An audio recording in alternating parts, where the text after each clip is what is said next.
तसं मराठी भाषेमध्ये लिहिताना सुद्धा काही सिंबॉल असतात, काही चिन्ह असतात. वाक्य पूर्ण झालं की थोडासा विराम घ्यायचा असतो, त्याला आपण फुल स्टॉप म्हणतो, पूर्ण विराम म्हणतो. एकच शब्द किंवा एकाच जातीचे जर वेगवेगळे शब्द वापरायचे असतील तर तिथे थोडासा स्वल्प विराम घ्यायचा असतो, त्याला आपण कॉमा म्हणतो. इन्व्हर्टेड कॉमा, अवतरण चिन्ह, प्रश्नार्थक चिन्ह, प्रश्न विचारायचा असेल तर प्रश्नार्थक चिन्ह, हे विराम चिन्ह सुद्धा फार महत्वाचे असतात. नायबाब अक्षर फार महत्वाचे असतात. अक्षर जर लिहिताना इकडे तिकडे गेली अर्थाचा अनर्थ होतो, अर्थ बदलून जातो. पण सर्वात पहिल्यांदा दृश्यताची जर कोणाला नमस्कार करत असतील तर ते वर्णांना, वर्णाना. दुसरा नमस्कार अर्थसंधानाम रसानाम छंदसामपि मंगलानां च करतारो वंदे वाणी विनायको. वाणीची देवता ही सरस्वती माता आहे आणि बुद्धीची देवता आहे भगवान श्री गणेश आहे. म्हणून पहिला नमस्कार सरस्वती मातेला आहे.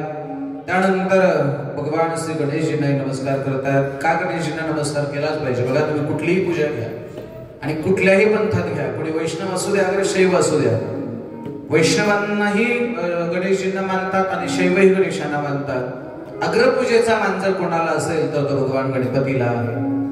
कसा आहे तो गणपती? वक्रतुंड. हा श्लोक नेहमी पाठ आहे, त्याचा अर्थही सांगतो तुम्हाला. वक्रतुंड, वक्र म्हणजे वाकडी, तुंड म्हणजे सोंड. साधा अर्थ आहे, ज्याची सोंड वाकडी आहे त्याला वक्रतुंड. याच्या पुढचा अर्थ सांगू का? वाकडं वागणाऱ्याला सोंडेनं सरळ करतो तो खरा वक्रतुंड. वाकडं वागणाऱ्याला कधी कसा सरळ करेल गणपती बाप्पा पत्ता लागत नाही बाबा. म्हणून त्याची सोंड वाकडी आहे. वक्रतुंड महाकाय, शरीर मोठा आहे. सूर्य कोटी समप्रभ, कोट्यावधी सूर्यासारखी ज्याची प्रभा आहे, प्रकाश आहे, तेज आहे. त्या गणपतींना प्रार्थना करायची असते. निर्विघ्नं कुरु मे देव सर्व कार्येषु सर्वदा. बघा, तुम्ही आपल्या घरी एखादं लग्न कार्य असेल, सप्ताह असेल, कुठलं असेल तर गणपती बाप्पाला प्रार्थना करतो, देवा हे कार्य एकदा व्यवस्थित पार पाडू दे बरं. आणि आपण सर्वजण जेव्हा प्रार्थना करतो तेव्हा त्याच्या कृपेने सगळं पार पाडतो. बाप आपल्या घरातल्या सर्वांची सेवा, सर्वांची प्रार्थना, सर्वांचा शुद्ध आचार, सर्वांनी केलेली नामस्मरणाची साधना आणि या सगळ्या पुण्याने हे सगळं चालत असते. हा जो प्रवास आहे ना आपलं, हे चालतं फिरतं घर आहे ना, हे फक्त मी करतोय असं नाही. मला चांगलं ठाऊक आहे की याच्यातल्या आमच्या बऱ्याच माता मावल्या हा रेल्वेमध्ये सुद्धा त्यांनी गप्पा मारण्यापेक्षा हरिपाठ म्हटला. बरोबर आहे का? असं करण्यापेक्षा कोणी हरिपाठ म्हटला, कोणी भजन केलं, कोणी नामस्मरण केलं, कोणी बघा तुम्ही आपल्याकडे असलेल्या दशम्या, एखादा भिकारी किंवा एखादा कोणी शेजारी पाजारी त्याला डब्बा नसेल तर त्याला आपण घ्या म्हणलो. म्हणजे हे सगळी जी पुण्याई असते ना आपल्या सर्वांच्या नामस्मरणाची पुण्याई, आणि ही सगळी पुण्याई एकत्रित येते म्हणून हा कार्यक्रम व्यवस्थित पार पडतो. असं कधीच नसतं, लक्षात ठेवा. नेतृत्व करणारा जर एखादा असला, जसं आपण आता बरेच दादा आपण किंवा सर्व संस्था चालक आहात, आपण जरी संस्थेचे अध्यक्ष असलो तर त्या संस्थेमध्ये सगळी माणसं प्रामाणिकपणे काम करतात. मग ते मुख्याध्यापकापासून ते शिपायापर्यंत, हे शिक्षकापर्यंत, ही सगळी माणसं, संस्था माझी आहे किंवा हे युनिट माझं आहे, काम माझं आहे, सरकारी कर्मचारी सुद्धा ही शाळा माझी किंवा ही कोणतीही गोष्ट हे माझं आहे, अशा आत्मीय भावनेने ही सगळी माणसं काम करतात. आणि त्या सगळ्या माणसाची पुण्य एकत्रित येते आणि ते जे वटवृक्ष आहे त्याचं भयान असं स्वरूप धारण करतात. म्हणून आपल्या सर्वांची जी पुण्याई आहे त्या सर्वांच्या पुण्याईने, सर्वांच्या प्रार्थनेने भगवान गणेशजी हे काम निर्विघ्नपणाने पार पाडावं भगवान गणपतीला आपण विनंती करतोय. कोण आहेत भगवान गणपती? गणपतीच्या जन्माच्या बाबतीमध्ये वेगवेगळ्या पुराणामध्ये वेगवेगळ्या कथा आपल्या पाहायला सापडतात. एक कथा आपल्या सर्वांना पाठ आहे. पार्वती मातेने आपल्या बळीचा एक बालक तयार केला आणि त्या बालकाला सांगितलं आतमध्ये कोणालाही येऊ द्यायचं नाही. सांगितलं पण आता कोणालाही येऊ द्यायचं नाही, पण एक नियम सर्वांना लागू नसतो. बरोबर आहे? उदाहरणार्थ कलेक्टरच्या ऑफिस मध्ये बोर्ड असतो की काय, परवानगी शिवाय आत येऊ नये. बरोबर आहे? हा नियम तुम्हाला आम्हाला सगळ्याला लागू होईल. पण बायको आल्या बोला ना, लागू आहे का बायकोसाठी? नाही. काही नियम काही वेळेला आपोआप शिथिल होत असतात. मी एका कथेत सांगितलं, नमस्काराची पद्धत सांगितली. नमस्कार कसा करावा? पाया पडण्याची पद्धत कशी आहे? हात लावून पाया पडणं हे धर्मशास्त्राला मान्य नाही. हात लावून पाया पडायचं नाही. आता ज्याचे गुडघे गेलेत म्हणा किंवा कमरेचा त्रास आहे तर तशा वेळेला ठीक आहे, पण पाया पडण्याची खरी पद्धत कशी आहे? आपल्या दोन्ही भुवयाचा मधला भाग जो आहे, कपाळाचा भाग, तो ज्याचं दर्शन करत आहे त्याच्या अंगठ्याच्या बोटाच्या अंगठाचा जो नख आहे त्याच्या पाठीमागची जी रेषा असते तिथे स्पर्श झाला पाहिजे. ही खरी दर्शनाची पद्धत आहे. नमस्कार करण्याची पद्धत कशी आहे? आपली भारतीय संस्कृती हाय म्हणण्याची संस्कृती नाही. आपली भारतीय संस्कृती नमस्कार, रामकृष्ण हरी, राम राम म्हणण्याची पद्धत आहे. म्हणजे हात जोडून विनंती. आपण फोनवरती बोलत असताना फोन उचलल्यानंतर तुम्ही काय म्हणता? बोला ना, हॅलो. आता हॅलो म्हणायची पद्धत कुठून सुरू झाली सांगतो आपल्याला. विज्ञानामध्ये वेगवेगळ्या गोष्टीचा शोध वेगवेगळ्या शास्त्रज्ञांनी लावला. तसं ग्रॅहम बेल नावाचा एक शास्त्रज्ञ होता. ग्रॅहम बेल त्याचं नाव आहे. त्या ग्रॅहम बेल नावाच्या शास्त्रज्ञाने टेलिफोनचा शोध लावला आणि त्याच्या नावावरून आपण काय म्हणतो? काय वाजली? रिंग नाही, बेल वाजली. मोबाईलची बेल वाजली. म्हणजे ग्रॅहम बेलच्या नावावरून बेल हा शब्द रूढ झाला आणि मोबाईलचा शोध लागला, टेलिफोनचा शोध लागला. आणि लागल्यानंतर त्याला एवढा आनंद झाला, त्यांना विचारला आता टेलिफोनचा शोध लागला, तुम्ही पहिला फोन कोणाला लावणार? त्याचं जाऊ द्या, आता मी तुम्हाला विचारतो, पहिला फोन कोणाला लावणार? बोला ना, म्हणा की कोणाला? काय केलं? बरोबर, लगेच त्यांनी काय केलं? फोन लावला आणि तिचं नाव घेतलं. तिचं नाव होतं हॅलो. हॅलो पप्पा. कळलं का कोणाचं नाव होतं? ग्रॅहम बेलच्या बायकोचं, पत्नीचं नाव होतं हॅलो. आता त्याने फोन लावल्यावर त्याच्या बायकोचं नाव घेतलं तुम्ही. हा, कळलं ना मला काय बोलायचं ते. म्हणून आमची संस्कृती हॅलो म्हणण्याची नाही, आमची संस्कृती ही हाय म्हणण्याची नाही. पण आजपासून प्रयत्न करून बघा, जमतंय का? होईल थोडे दिवस तास. फोन उचलल्यानंतर राम राम म्हणा, रामकृष्ण हरी म्हणा, राधे राधे म्हणा, जय सियाराम म्हणा. काही नाही, पुन्हा सांगतो तुम्हाला, रामकृष्ण हरी जर आपण म्हणलो ना, समोरचा माणूस किती बी नालायक असू द्या, त्याला रामकृष्ण हरी ऐकायला जायचं. किती बी नालायक असू द्या, तो आपल्या देवाला न मानणारा जरी असला, धर्माला मानणारा जरी नसला, तर त्याच्या कानावर लागतंय. बघा तुम्ही, सांगतो तुम्हाला, आपला पक्ष वाढवला पाहिजे महाराज. आपला पक्ष वाढवला पाहिजे. आपण ज्या पक्षाचं काम करतो, आपण धर्माचं काम करतोय, आपला धर्म वाढला पाहिजे. धर्माला विरोध करणाऱ्या माणसापर्यंत आपल्याला हे पोहोचवायचंय. रामकृष्ण हरी राम, ज्याला आपण हॅमरिंग म्हणतो ना, ते केलं पाहिजे. मित्रांनो, बघा तुम्ही, ज्या क्षेत्रातली माणसं त्या क्षेत्रातली माणसं वाढवण्याचा प्रयत्न करतात. बरोबर आहे. समजा कोणी बीजेपीचं काम करत असेल तर चालता चालता भाजपची भूमिका मांडतात. कोणी काँग्रेसचं काम करत असेल तर चालता चालता ते त्यांच्या पक्षाचं, म्हणजे सगळी आपली आपली माणसं वाढवण्याचा प्रयत्न करतात. केला पाहिजे. आणखी पुढे सांगू का? तंबाखू खाणारा माणूस सुद्धा चालता चालता 10-5 कार्यकर्ते सोबत तयार करून जातो. खाऊन तरी वगैरे याची काय मजा असते काय माहिती. मी तुम्हाला बोलायला नाही, पुण्याकडे तुमच्या मनावर घेऊ नका. म्हणजे बघा तुम्ही, ते खाणारा माणूस, तंबाखू खाणारा माणूस, पुन्हा सांगू का, तंबाखू खाणारा माणूस खिशातले पैसे खर्च करून आपले शिष्य तयार करतो. कळलं की नाही? खिशातले पैसे तुझ्याकडे नाही का? अरे मी देतो. ही माणसं खिशातून पैसे खर्च करतात. आता मी तंबाखूपर्यंतच बोलतो. अयोध्येत असल्यामुळे पुढे जाणार नाही, दारूचा तर विषय घेणारच नाही. ही पिणारी खाणारी माणसं जर आपल्या आयुष्यामध्ये जर 10-20 शिष्य जर तयार करत असतील आणि त्यांचे कार्यकर्ते जर वाढवत असतील तर आपण धर्माची माणसं आहोत. आपण सुद्धा आपले कार्यकर्ते वाढवले पाहिजेत, वाढवले पाहिजेत महाराज.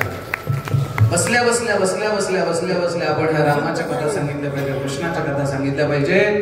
आणि फोनवर बोलताना सुद्धा राम राम, रामकृष्ण हरी, जय हरी, काही म्हणा महाराज.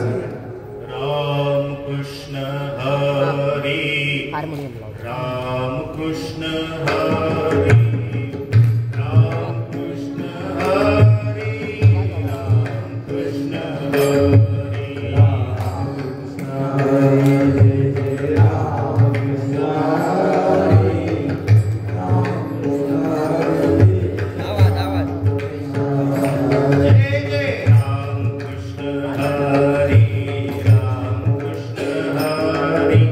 Ram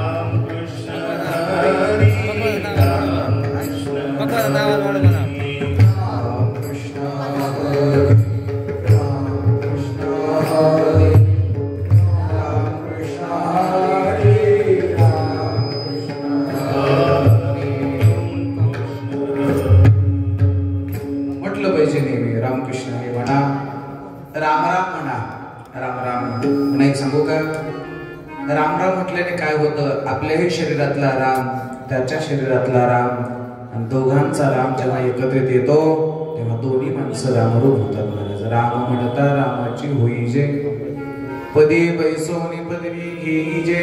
राम राम म्हटलं पाहिजे. पुन्हा एक गोष्ट विनंती, बोलताना राम राम म्हटलं पाहिजे, जेवताना सुद्धा राम राम म्हटलं पाहिजे. दादा मी ठाणे जिल्ह्यात एक डहाणू नावाचा तालुका आहे. त्या डहाणूमध्ये शांतिमा पजवाणीचा फार सुंदर आश्रम आहे. तिथे कीर्तनाला गेलो होतो आणि मुंबई परिसरातले लोक महाराज त्यांच्याकडे वेळ कमी आहे पण परमार्थाचा खूप आनंद घेतात. हरिपाठ असू द्या, भजन असू द्या, मस्तपैकी नाचत गात असं मस्त भजन करतात. रेल्वेने गेलो होतो, सकाळी गेलो, दिवसभर थांबलो. सायंकाळच्या वेळेला हरिपाठ झाला. हरिपाठाच्या मध्ये सगळी तरुण मुलं मुली सगळी महिला पुरुष बेधुंद होऊन नाचत होते. हरिपाठ झाला लगेच कीर्तन आणि तिकडे कीर्तन झाल्यानंतर जेवण असतं. कीर्तन झालं, आम्ही जेवायला बसलो. त्यावेळेला वाढणारी माणसं वाढत होती. वाढताना तो म्हणत होता, ऐका मी अनुभव सांगतो, वाढताना तो म्हणत होता चपाती राम,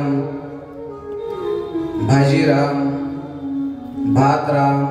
म्हणजे वाढणाराही राम म्हणत होता, ऐकणारा राम ऐकत होता.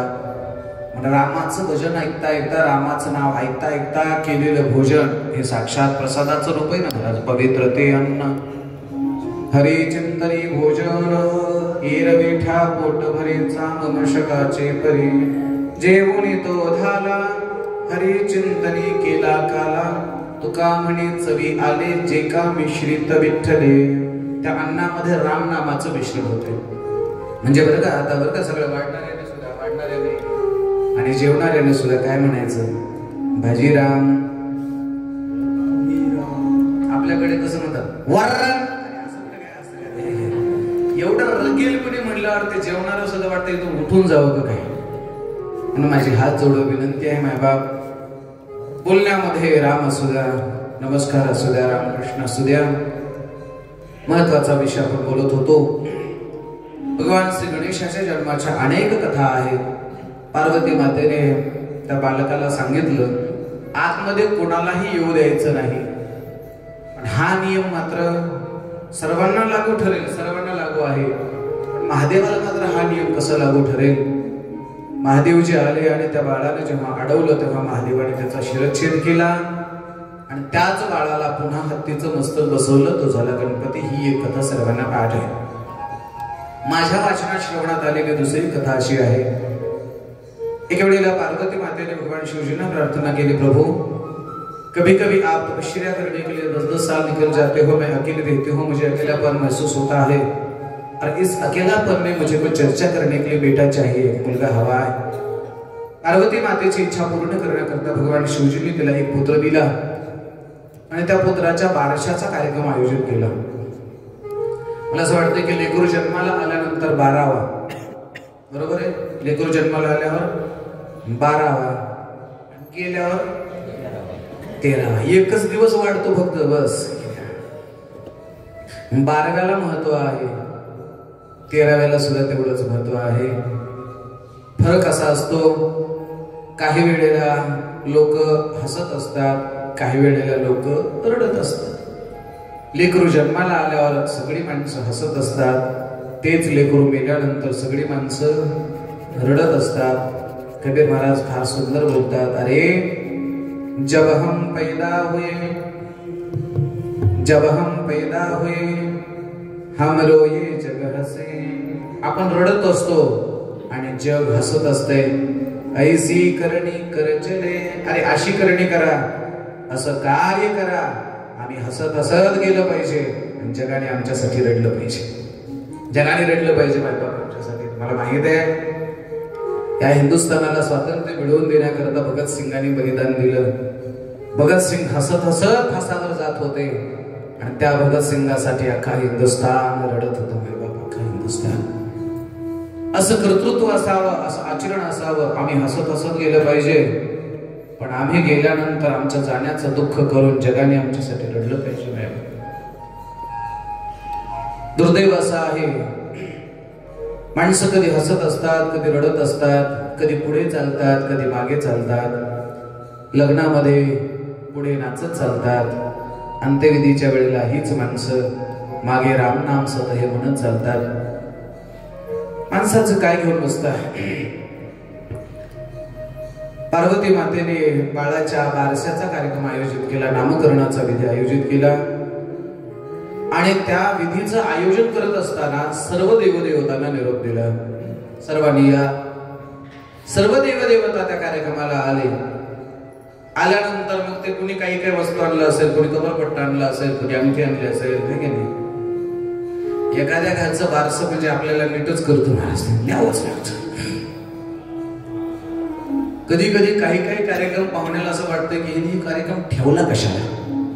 पण आता पत्रिकेवर नोट सुरू झाली आहे, आहेर स्वीकारला जाणार नाही. काही काय बहादर माणसं असे म्हणतात पैशाचा आहेर स्वीकारला जाणार नाही, त्याच्यात हळूच अर्थ दडलेला असतो, वस्तूचा स्वीकारला जाणार. पार्वती मातेच्या त्या बाळाला पाहण्याकरता सर्व देवदेवता आले. बघा काही ना काही कोणी ज्याला जसं जमेल त्याने कोणी काही काही अलंकार आणले. सर्वजण त्या कार्यक्रमामध्ये सहभागी झाले. पण त्याच्यातला एक देव असा होता, तो कोपऱ्यामध्ये तिकडे तोंड करून बसला. आता पार्वतीला असं वाटलं की हजारो माणसं सगळे देव त्या कार्यक्रमाला आले आहेत, एकच देव मात्र तिकडे तोंड करून बसलाय. काय बिघडलं होतं, काय फरक पडतो एखादं नाही आलं तर. माणसाचा स्वभाव असा आहे, प्राप्तीच्या आनंदापेक्षा अप्राप्ताचं दुःख करत राहणं हा माणसाचा स्वभाव आहे. आता एवढी माणसं दादा कथेला आहेत, पण ह्याच्यातले 2-4 नाहीत मला तेच आठवायला लागले कोण कोण नाही ते. लवकर सुरू करणार म्हणणारे सुद्धा उशीर आले. पप्पा मी तुम्हाला म्हणलो नाही तांडव सर, बरोबर आहे का. 8:30 वाजल्यापासून फोन आहे मला, लवकर सुरू करा लवकर सुरू करा. आणि मी सुरू केल्यावर अर्ध्या तासाने आले. कळलं मला काय बोलायचं ते. कथेला एवढी माणसं आलेत, हे मन लावून कथा ऐकतायत, याचा आनंद वाटायला पाहिजे. पण हे ऐकतात याच्या आनंदापेक्षा कोण कोण ऐकायला आलं नाही, रूम मध्ये कोण कोण झोपलंय याचा विचार माणसाच्या मनात येतो. असंच ठरलेलं नाही. बघा तुम्ही तुमच्या मुलीचं मुलाचं लग्न असेल, लग्नाला 5,000 आणि 10,000 लोक जमू द्या, नेमकं जावई नाही येऊ द्या, लोक आयुष्यभर तेच भोगत राहतात. सगळे आले महाराज, काही उपयोग झाला नाही, जावई आला नाही. म्हणजे जे मिळालं त्याचा आनंदापेक्षा नाही मिळालं त्याचं दुःख करत राहतात. आणखी पुढे सांगू का. मागच्या वेळेला आपण वृंदावनला गेलो होतो, बरोबर आहे. वृंदावनला भागवत कथा करताना तुम्ही होते. आपण ते एक नवीन ऍड केलेलं ठिकाण होतं फतेपूर सिकरी. आपल्या शेड्यूल मध्ये नव्हतं आपल्या ह्याच्यामध्ये.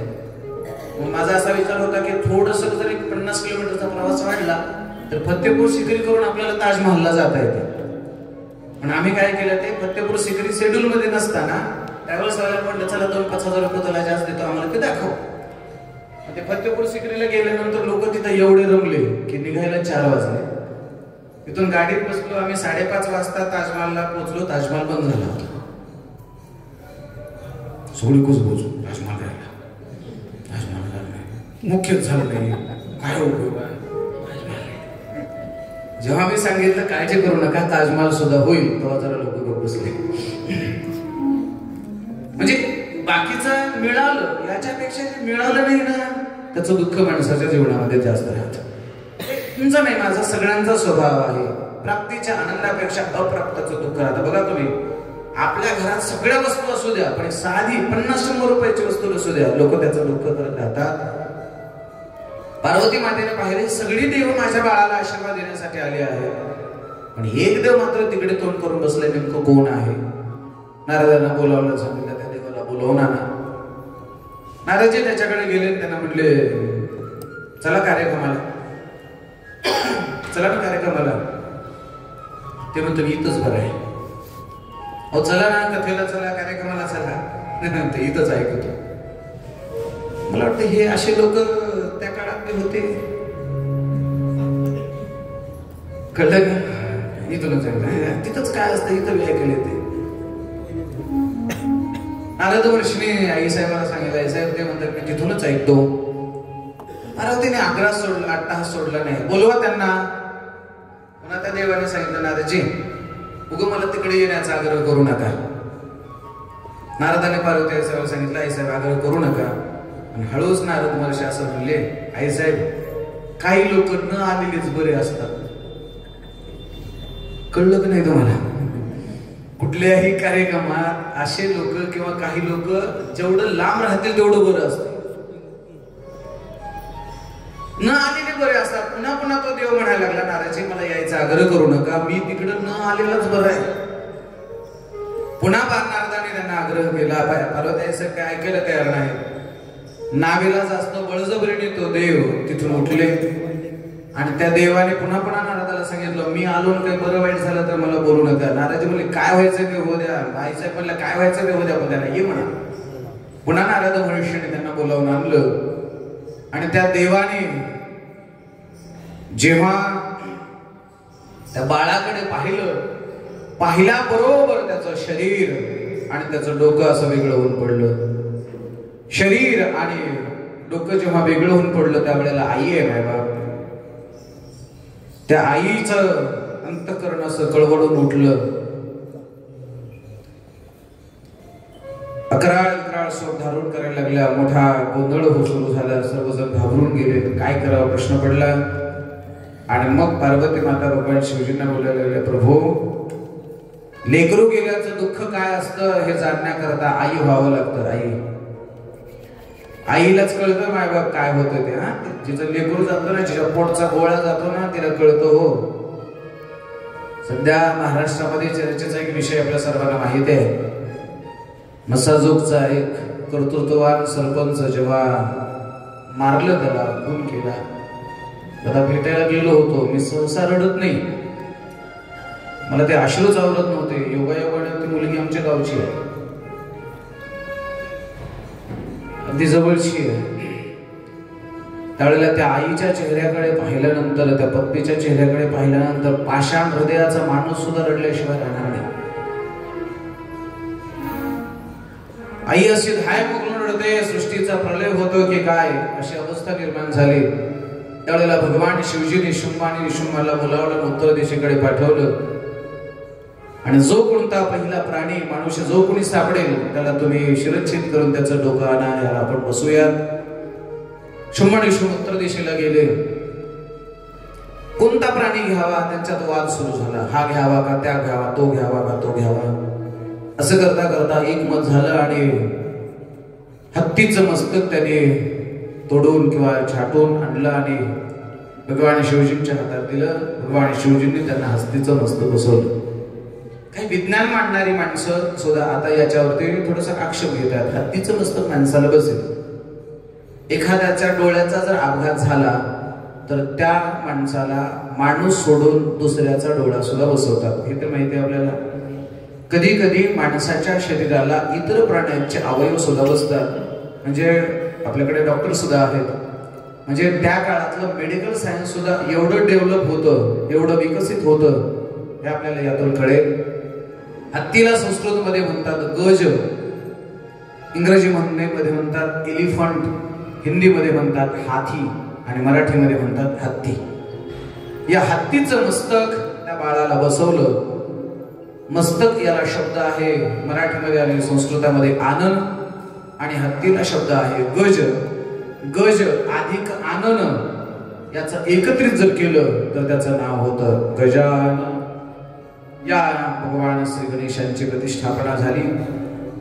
आणि शंका येईल की मग तो देव कोण होता. तो देव, त्या देवाचं नाव सांगेन मी आपल्याला. सूर्य आपल्या सर्वांना माहित आहे. विवस्वान नावाचा सूर्य, या विवस्वानाच्या पत्नीचं नाव आहे संज्ञा देवी आणि विवस्वान आणि सूर्य यांचे पुत्र आहेत शनिदेव. शनी मोठा होतोय, तारुण्यामध्ये येतो आणि तारुण्यामध्ये आला की मायबापाची इच्छा होते की पोराचं लग्न करावं. त्या काळात होतं, आता आहे, भविष्यातही राहणार आहे. मायबापाला पोराचं लग्न लवकर करावं का वाटतं. त्यांना अपेक्षा असते की आणि लवकर आपल्याला लाथा घालून बाहेर काढा लवकर. शनिदेवाची आई शनीला म्हणते, शनी यावर्षी लग्न करावं. शनी महाराज म्हणले, आई नाही, पुढच्या वर्षी करू. पुन्हा एक वर्ष गेलं, पुन्हा शनिदेवाला आई म्हणते, बाळा यावर्षी लग्न. शनी महाराज म्हणले, आई पुढच्या वर्षी करू. असं करता करता करता 2-4 वर्ष झाले. मग आईने थोडं शनी महाराजांना इमोशनली ब्लॅकमेल करण्याचा प्रयत्न केला आणि शनिदेवाला बोलायला लागले, शनी लग्न करणार आहेस नाहीतर मी आत्महत्या करून माझा जीव देईन. थोडस भावनिक बनवलं आणि आईच्या भावनेला बळी पडून शनिदेवाने नागेला जास्त लग्नाला होकार दिला. शनिदेवाचा आणि नागकन्येचा विवाह झाला. विवाह झाले 2 दिवस झाले, 4 दिवस झाले, 8 दिवस झाले, 15 दिवस झाले, महिना झाला, 2 महिना झाला, 6 महिने झाले. शनिदेवाने पत्नीला बोललं तर सोडा, त्याच्याकडे पाहिलं सुद्धा नाही. मी शनिदेवाचं सांगतोय, शनिदेवाचं सांगतोय. 6 महिने झाले, वर्ष झालं, बायकोला बोलले नाही. 2 वर्ष वाट पाहिली त्या माऊलीने. 2 वर्ष वाट पाहिल्यानंतर एके दिवशी बोलावून घेतलं. शनी महाराज समोर उभे आहेत, तुझ्याकडे पाहतोय, खाली मान घालून उभे आहेत. आणि आता चिडलेल्या नागकन्येने शनिदेवाला प्रश्न विचारला. I want to ask with you, हमें आपसे पूछना है, सवाल पूछना है. बोलो कौन सा सवाल पूछना है? यदि मेरी तरफ देखना ही नहीं था, यदि मुझे बोलना ही नहीं था, तो मुझसे शादी करके मेरा आयुष्य, मेरी उम्र बर्बाद क्यों की? पाहायचं नव्हतं, बोलायचं नव्हतं, माझ्याशी संसारच करायचा नव्हता, तर माझ्या आयुष्याचं वाटोळं करण्याचा अधिकार तुम्हाला कोणी दिला? शनिदेव तरीही खाली मान घालून उभे आहेत, बोलतही नाहीत, पाहतही नाहीत. आणि त्यावेळेला नागकन्येने रागाच्या भरामध्ये त्यांना शाप दिला. तुम्ही माझ्याकडे पाहणार नसाल तर नका पाहू, पण एका स्त्री शक्तीचा शाप आहे तुम्हाला. तुम्ही आयुष्यात कोणाकडे पाहू शकणार नाही, कोणाकडे पाहू शकणार नाही. तुम्ही ज्याच्याकडे पाहाल त्याचा सर्वनाश झाल्याशिवाय राहणार नाही, सत्यानाश झाल्याशिवाय राहणार नाही. आणि असा शाप दिल्याबरोबर खाली असणारी शनिदेवाची मान सरळ झाली. डोळे उघडून पहिली नजर तिच्यावर टाकल्यावर नागकन्या जागेवर जाऊन बसबसा झाली. मग तेव्हापासून शनिदेवाने आपल्या भोवयाचे केस लांबवले. शक्यतो शनी महाराज कोणाकडे बघत नाही, पण आमची येडपट माणसं त्यांच्या देवाच्या मंदिरात जातात तर म्हणतात जरा आमच्याकडे बघा. कशाला? उलट त्यांना म्हटलं पाहिजे, नीलांजल समाभासम रविपुत्रम यमाग्रजम छाया मार्तंड संभूतम तन्नमामि शनैश्वरम. रविपुत्र, रवी म्हणजे सूर्य. नीलांजल समाभासम रविपुत्रम यमाग्रजम, यमाचा मोठा भाऊ आहे, यमाची बहीण आहे यमुना मैया, असं म्हणतात. यमुना आपल्या यमुनोत्रीची कथा ही पुढे सांगणार आहे. नीलांजल समाभासम रविपुत्रम यमाग्रजम छाया मार्तंड संभूतम तन्नमामि शनैश्वरम. शनिदेवाला म्हटलं पाहिजे, प्रार्थना केली, नमस्कार करायचा. शनिदेवाला काय म्हणायचं? हे माझ्याकडे बघू नको बाबा, यांच्याकडे, तुमच्याकडे नाही, म्हणजे शेजाऱ्याकडे बघ म्हणायचं, म्हणजे आपल्याकडे बघू द्यायचं नाही. बोलू आता माझा प्रश्न आहे तुम्हाला, शनिदेवाला कुणी शाप दिला? झोपले का काय? कुणी कुणी कुणी दिला?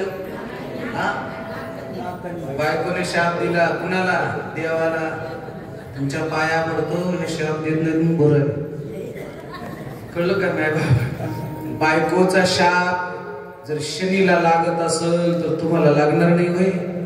त्यांच्या शब्दातली ताकदच माहित नाही तुम्हाला. बायकोने शाप दिल्यावर तिच्या शब्दातली ताकद सांगू का? 22 वर्ष माझी आई, माझी आई, माझी आई, माझ्यासारखी आई नाही म्हणणार लेकरू 6 महिन्याच्या आत जर माईला सोडून बाहेर वेगळं राहत असेल तर कसली ताकद असेल महाराज त्यांच्या शब्दात. त्यांच्या शब्दाचं नाजच करायचं नाही, हे खूप फार मोठी ताकद आहे माय बाबू. माझी पुरुष मंडळीला हात जोडून विनंती आहे बरं का, बायकोने आपल्याला तळतळून शाप द्यावा एवढा त्रास आपण आपल्या पत्नीला कधी द्यायचा नसतो, द्यायचा नसतो. पुन्हा एक गोष्ट सांगू का, मला बोलायचंय पुढे ग्रस्त आश्रम. चला, रामाचा आदर्श ग्रस्त आश्रम हे पुढे मला सांगायचा आहे. अशी ही भगवान श्री गणेशाची सुंदर सुनारी कथा. या भगवान श्री गणेशांना आपण प्रार्थना करूया. निर्विघ्नं कुरु मे देव सर्व कार्येषु सर्वदा. हे भगवान शिवजी नायकजी गणेशजी, आम्ही हे घेतलेलं काम निर्विघ्नपणाने पार पाडावं. पुढे वंदना करत असताना भगवान शंकर वंदे श्रद्धा विश्वास रूपिणा याभ्याम विनान पश्यन्ति सीता स्वान्तस्तमेश्वरम्.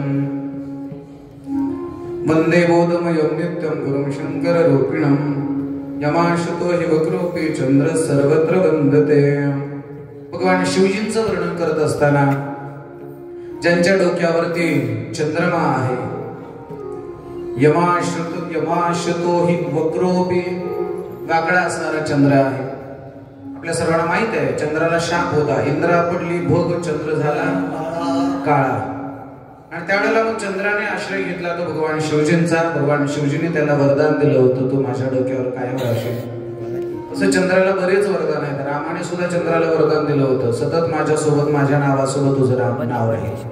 नाहीतर राम आणि चंद्र यांचा तसा काही संबंध नाही. पण रामाचा जय जयकार करताना बोलिये राम भगवान की जय असं कधीच म्हणत नाही. रामासोबत चंद्राचा उल्लेख, श्रीराम चंद्र भगवान की.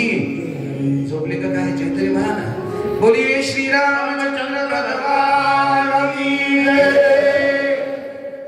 ज्या ज्या वेळेला आपण रामाचा जय जयकार करतो, रामासोबत चंद्राचा उल्लेख होतो. याला कारण काय आहे मी सांगेन पुढे. रामजन्माच्या प्रसंगाच्या वेळेला चंद्र रामासोबत काय वगैरे हे सगळं आपल्याला पडायचं आहे. पुढे आहे का, ज्यांच्या डोक्यावरती मस्तकावरती वाकडा चंद्र हा सुशोभित आहे, यमाशतो हि वक्रोपी, वक्र म्हणजे वाकडा, चंद्र सर्वत्र वंदते, सीताराम गुणग्राम पुण्यारण्य विहारण, वंदे विशुद्ध विज्ञान कवीश्वर कपेश्वर.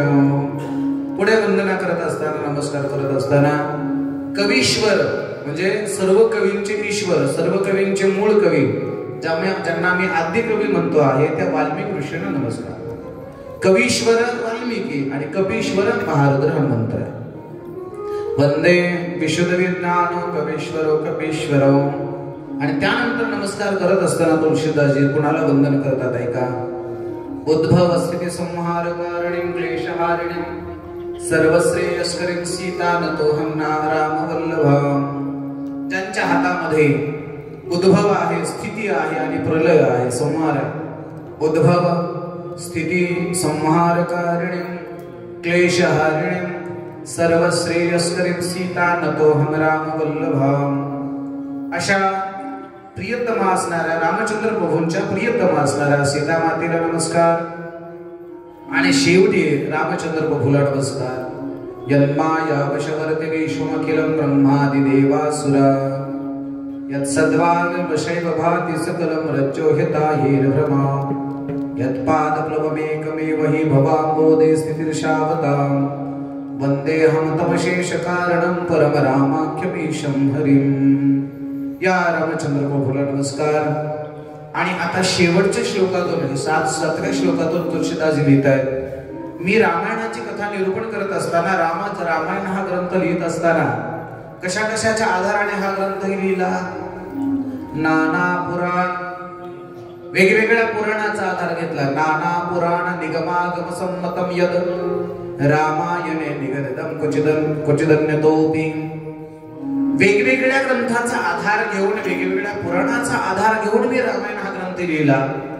आता पुढचा प्रश्न विचारला तुळशीदासांना, सांगा तुम्ही रामायण कशासाठी लिहिलं, कशासाठी लिहिलं. तुळशीदासाने सांगितलं, हे रामायण स्वांत सुखाय तुलसी रघुनाथ गाथा भाषा निबंधमती मंजुल मातनोती.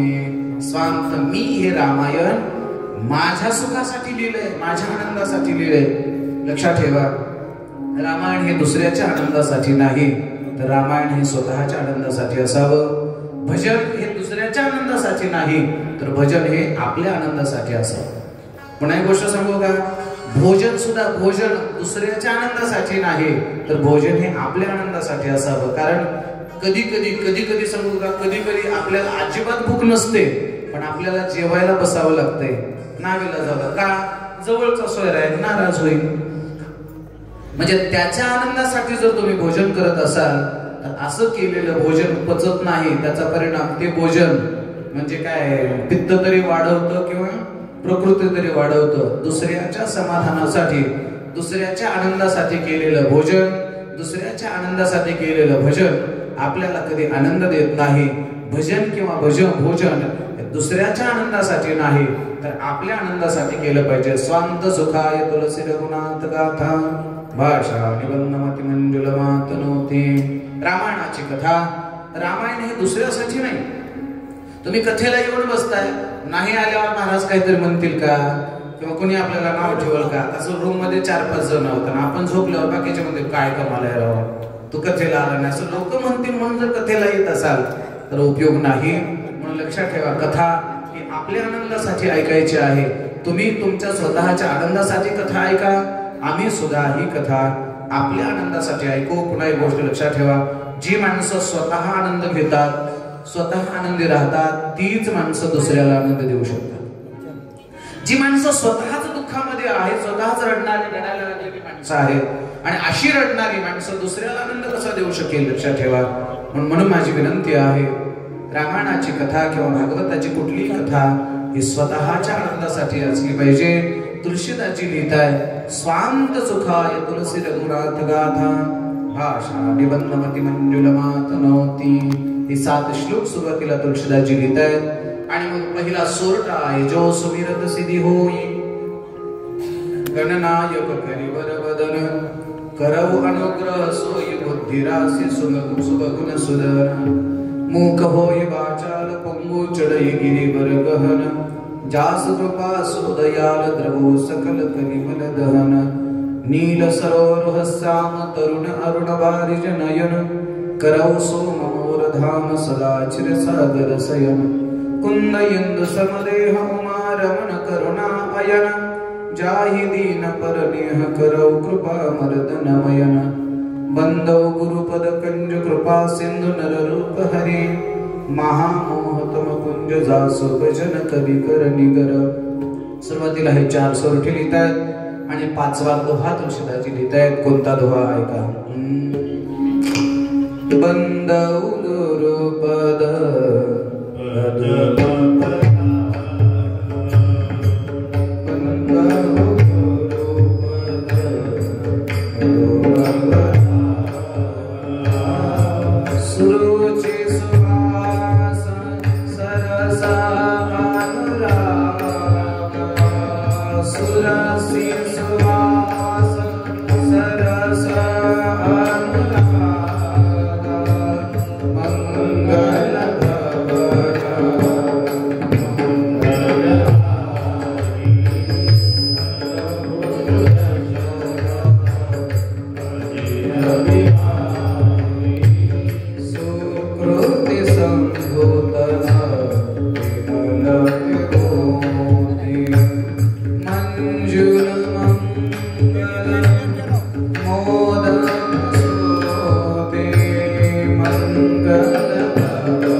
रामायणामध्ये तुम्ही कुठलाही दोहा गा, सोरठा गा, त्याचं ध्रुवपद जर काय असेल तर हे ध्रुवपद आहे. तुम्ही पाठ करून ठेवा. आता शब्द सांगतो.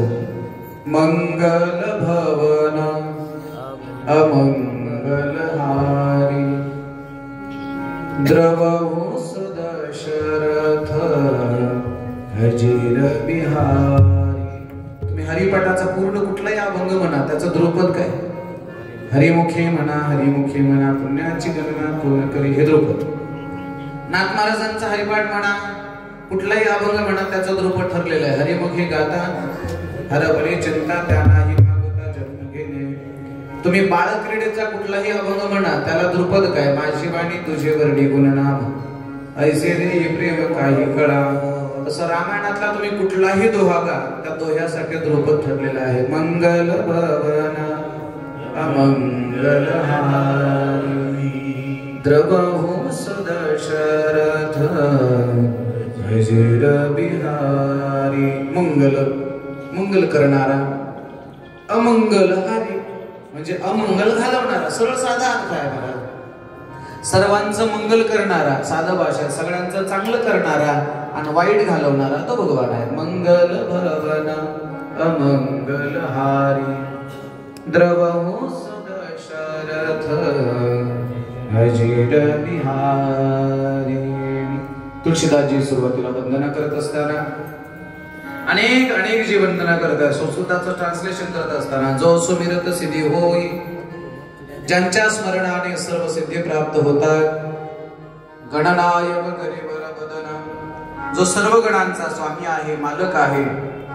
करवो अनुग्रह सोयी बुद्धिरासी शुभगुण सदन त्यांना आमचा नमस्कार किंवा वंदना त्यांनी आमच्यावर कृपा करावी आणि आमचंही कार्य सिद्धीला न्यावं त्यांच्या कृपेने काय होत आहे आपल्याकडे श्लोक आपण नेहमी ऐकतो मोकम करोति वाचालम पंगोलंगयते गिरम यत्कृपातमः वंदे परमानंद माधवम देवाची कृपा झाल्यानंतर काय होते मोकम करोति वाचालम म्हणजे मुका सुद्धा बोलणारा होऊ शकतो पंगोलंगयते गिरम पंगू म्हणजे हँडिकॅप अपंग दिव्यांग अपंग माणसं सुद्धा देवाची कृपा झाल्याच्या नंतर गिरी डोंगर सुद्धा चढू शकतात यत्कृपातमः वंदे परमानंद माधवम त्याच्या कृपेने काय होत नाही त्या देवाला नमस्कार जो तो श्लोक आहे त्याचं बरोबर ट्रान्सलेशन तुळशीदासांनी या सुरट्यामध्ये केलेलं आहे मूक होई वाचाल म्हणजे मुक्या माणसाला वाचा मिळू शकेल बोलू शकतील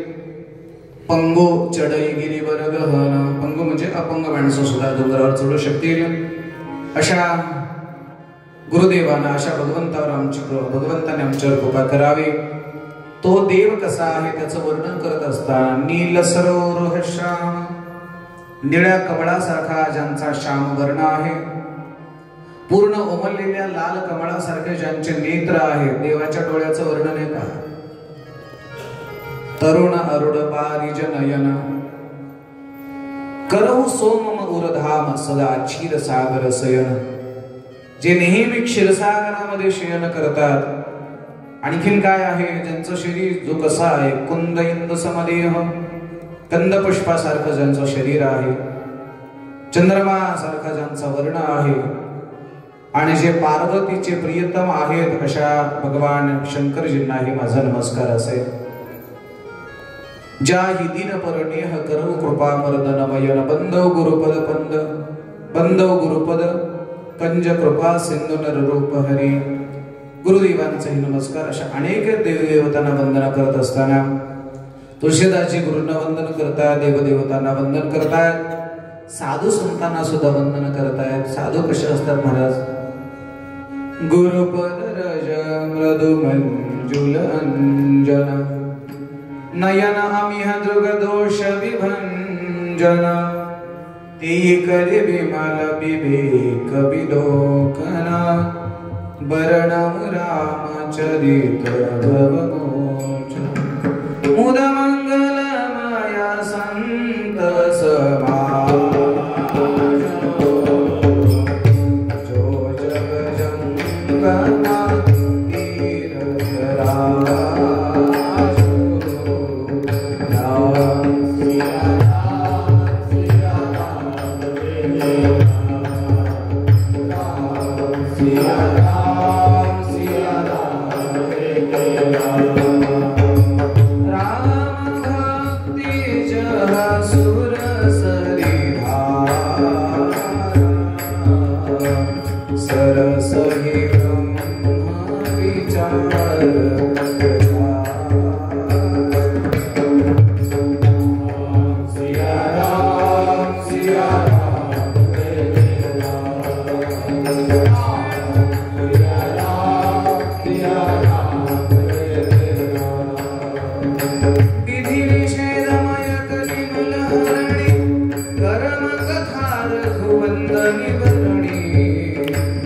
हरिहर कथा रस विराज कवे सुनत सकल मुद मंगल पटु विश्वास चल निज धीर धराज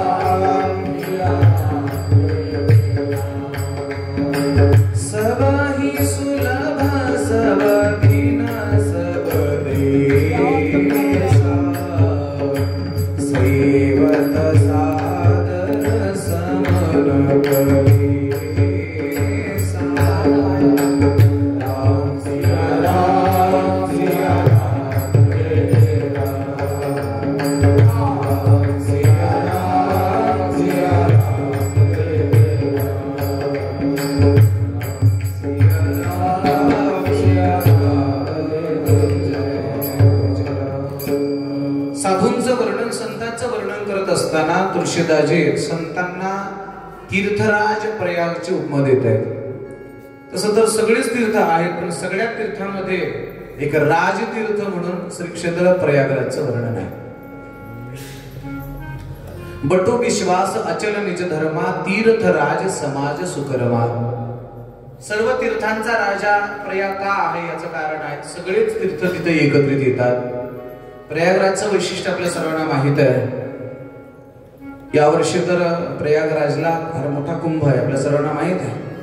योगायोगाने आपल्याला त्याच महिन्यामध्ये त्याच काळात आपल्याला कुंभाचं स्नान घडणार आहे. आपण 4 तारखेला प्रयागराजचं स्नान करूनच पुढचा प्रवास करणार आहोत. आपण प्रयागराजला तीर्थक्षेत्राला कुंभराजा तीर्थाचा जो राजा आहे, जसं तीर्थांचा राजा प्रयागराज तसं साधू आणि प्रयागराजला अनेक लोक स्नानासाठी उद्धारासाठी येतात. तसं साधूंचं जीवन सुद्धा तीर्थराजासाठी आहे. प्रयागराजला जसे अनेक लोक येतात आणि स्नान करतात आणि स्वतःचा उद्धार करून जातात, तसं साधूंच्या सहवासात आलेली अनेक माणसं स्वतःचा उद्धार करून जातात. कथेला साधूंच्या सहवासाला तुळशीदासजी तीर्थराजाची उपमा देत आहेत. आणि या तीर्थराजाच्या सानिध्यामध्ये पुन्हा एक गोष्ट तुळशीदासजी तीर्थाची उपमा देत आहेत. आणि पुन्हा तुळशीदासांना वाटते की तीर्थाची उपमा सुद्धा साधूंच्या सहवासाला किंवा कथेला कमी पडते. रामायणाची कथा सुद्धा साधूंचा सहवास आहे. इथे लक्षात ठेवा, इथे कथाकार साधू आहे, गाणारे साधू आहेत आणि ऐकणारा सुद्धा प्रत्येक व्यक्ती साधू आहे. आज आपल्या समोर बसल्यानंतर प्रत्येकाची अवस्था, आपण सगळे संसारिक प्रापंचिक सगळे भेद विसरलो. म्हणजे सगळे सगळे सगळे काल गाडीमध्ये जाग्यावरून झालेले भांडण सुद्धा आपण विसरलो. सगळे विसरलो, आपण विसरलो. आणि सगळे विसरून आपण अशी शून्य अवस्था झाली आपले, शून्य. आणि सगळं विसरून आपण आज रामकथेच्या मंडपात आहोत. म्हणजे आपण सुद्धा साधू आहोत. साधू कशाला म्हणायचं? ज्याचे 6 जण झाले आधू त्याला म्हणायचं साधू.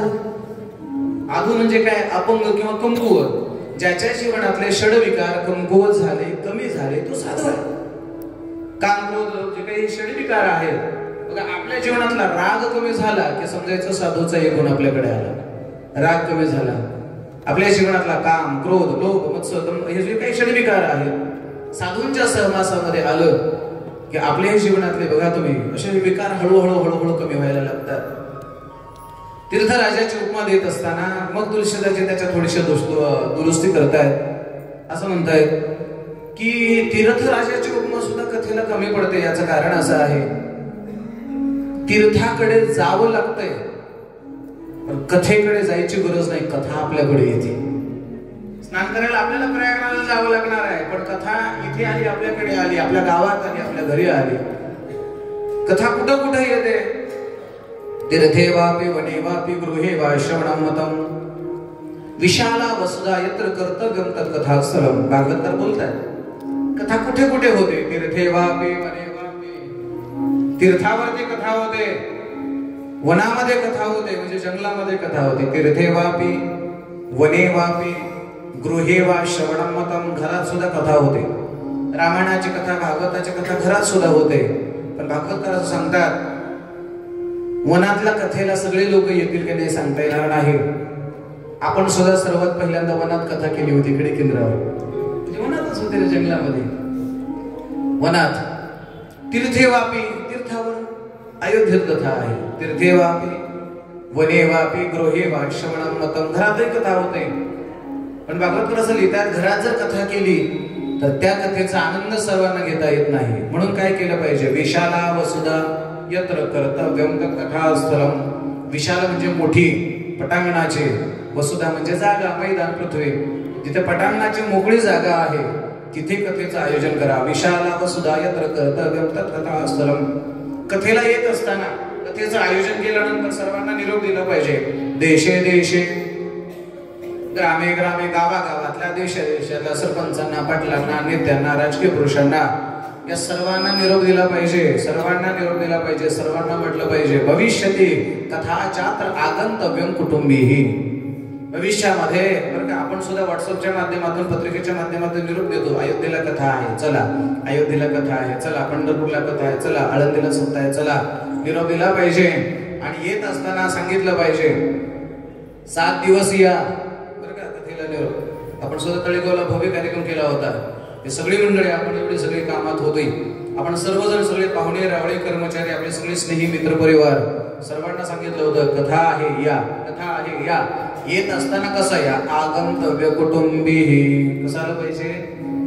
कुटुंबी आगंतव्य कुटुंबी कुटुंब सहित आलं पाहिजे. आता इथं आल्यानंतर जे जे जोडीनं आरतीला उभे राहतील त्यांना लई वाईट वाटतं महाराज. मालकाला म्हणले होते चला पण यांना काही संसार सुटतच नाही. काही काही पुरुष मंडळी एकटे आलेले त्यांना म्हणलं होतं तिला चल पण ती काही आली नाही. कुटुंबासहित आलं पाहिजे. एक गोष्ट सांगू कुटुंबासहित सिनेमाला जाण्यापेक्षा कुटुंबासहित कथा कीर्तनाला या. आपल्या जीवनाचं कल्याण झाल्याशिवाय राहणार नाही माय बाप. आगंतव्य कुटुंबी आणि जोडीनं आल्याचा फायदा सांगू का तुम्हाला. जोडीनं आल्याचा फायदा सांगू ना. रेल्वेत बॅगा चढवताना घ्या घ्या म्हणजे बॅगा उचलायला मालक आणि आंघोळ केल्यावर कपडे धुवायला किती सोय होती महाराज जोडीने आल्यावर. स्वामी गुरुजी कुठे गेले. हा कळलं का. हा तुमच्यासाठी सांगतो मी बाकी काही नाही. पण कसं आलं पाहिजे आगंतव्य कुटुंबी. आयोजन करत असताना समजा 7 दिवसाची कथा असते आपल्याकडे. 7 दिवस क्षेत्रावर समजा 5 दिवसाची 4 दिवसाची जसे जमेल तशी कथा आपण करतोय. सर्वांना सांगितलं पाहिजे 7 दिवस कथेला या. सप्तरात्रम सदुर्लभ. 7 दिवस 7 रात्र तुम्ही कथेला या. लोक म्हणतात महाराज प्रपंचाचा खूप व्याप आहे 7 दिवसातलं काही कमी होईल का. आपण म्हणतो 7 दिवस जमत नसेल तर कमीत कमी 6 दिवस तरी या. लोक याच्यात वाट बघून असतात. मग 6 दिवसापेक्षा आणखी काही कमी होईल का. मग म्हणायचं बाबा 5 दिवस या. 5 दिवस या. 5 दिवस जमत नसेल तर 4 दिवस या. आता आपण सुद्धा बरं का 4-5 दिवसाची कथा. 1 दिवस गेला आजचा दुसरा दिवस आहे. राहिलेले 3 दिवस आहेत बरोबर. 2-3 दिवस जे काय ते 3 दिवस या कथेला या. बरं काही लोक म्हणतील आम्ही काय नव्हतं कथेला आलो पाहिजे. मला फिरायचं. फिरा मान्य काळजी करू नका. सगळी दर्शन होतील आपली त्याची चिंता करू नका. 7 दिवस जमत नसेल 6 दिवस या. 6 दिवस जमत नसेल 5 दिवस या. 5 दिवस जमत नसेल 4 दिवस या. 4 दिवस जमत नसेल तर तुम्ही वाट बघून येते एका दिवसावर कधी येतो. एका दिवसावर कधी येतो वाट बघून येत तुम्ही है ना. कधी कधी आम्ही काय होतं महाराज कधी कधी काय होतं असं थोडं थोडं कमी सांगावं लागतं. एखाद्या कथेमध्ये कीर्तनामध्ये जर एखाद्याला माळ घातली तर लगेच दादा आम्हाला विचारतात माळ घातल्यावर काय काय करावं लागतं. आम्ही सहज सांगतो बाबा माळ घातली ना आता मांसाहार करायचा नाही, मद्यप्राशन करायचं नाही, अधर्माचं आचरण करायचं नाही. आणि मग सहज सांगतोय आपला पांडुरंग परमात्मा आमचं वारकऱ्याचं आराध्य दैवत आहे. पंढरपूरला वर्षातल्या 12 वाऱ्या करू. आता नेमकं माळ घातल्याबरोबर लगेच जर त्याने 12 वाऱ्या सांगितल्या होते कशी माळ ठेवलं. आता 12 लगेच महिन्याला जायचं कसं शक्य आहे. मग त्याला थोडंसं का म्हणावं लागतंय महाराज थोडं काही कमी करा ना. मग त्याला मग आम्ही म्हणतो आता हळूहळू काळजी करू नको. 12 वाऱ्या जमल्या नाही ना 4 कर. 4 प्रमुख एकादशी आहेत आषाढी, कार्तिकी, चैत्र आणि माघ. 4 एकादशीला तू पंढरपूरला जा. ते ऐकून पुन्हा म्हणतो महाराज 4 एकादशीला जावंच लागेल का. मग पुन्हा आम्ही म्हणतो कदाचित जर याला जर जावंच लागतं म्हटलं तर माळ काढतंय. मग आम्ही त्याला म्हणतो आणखी कमी करतो काळजी करू.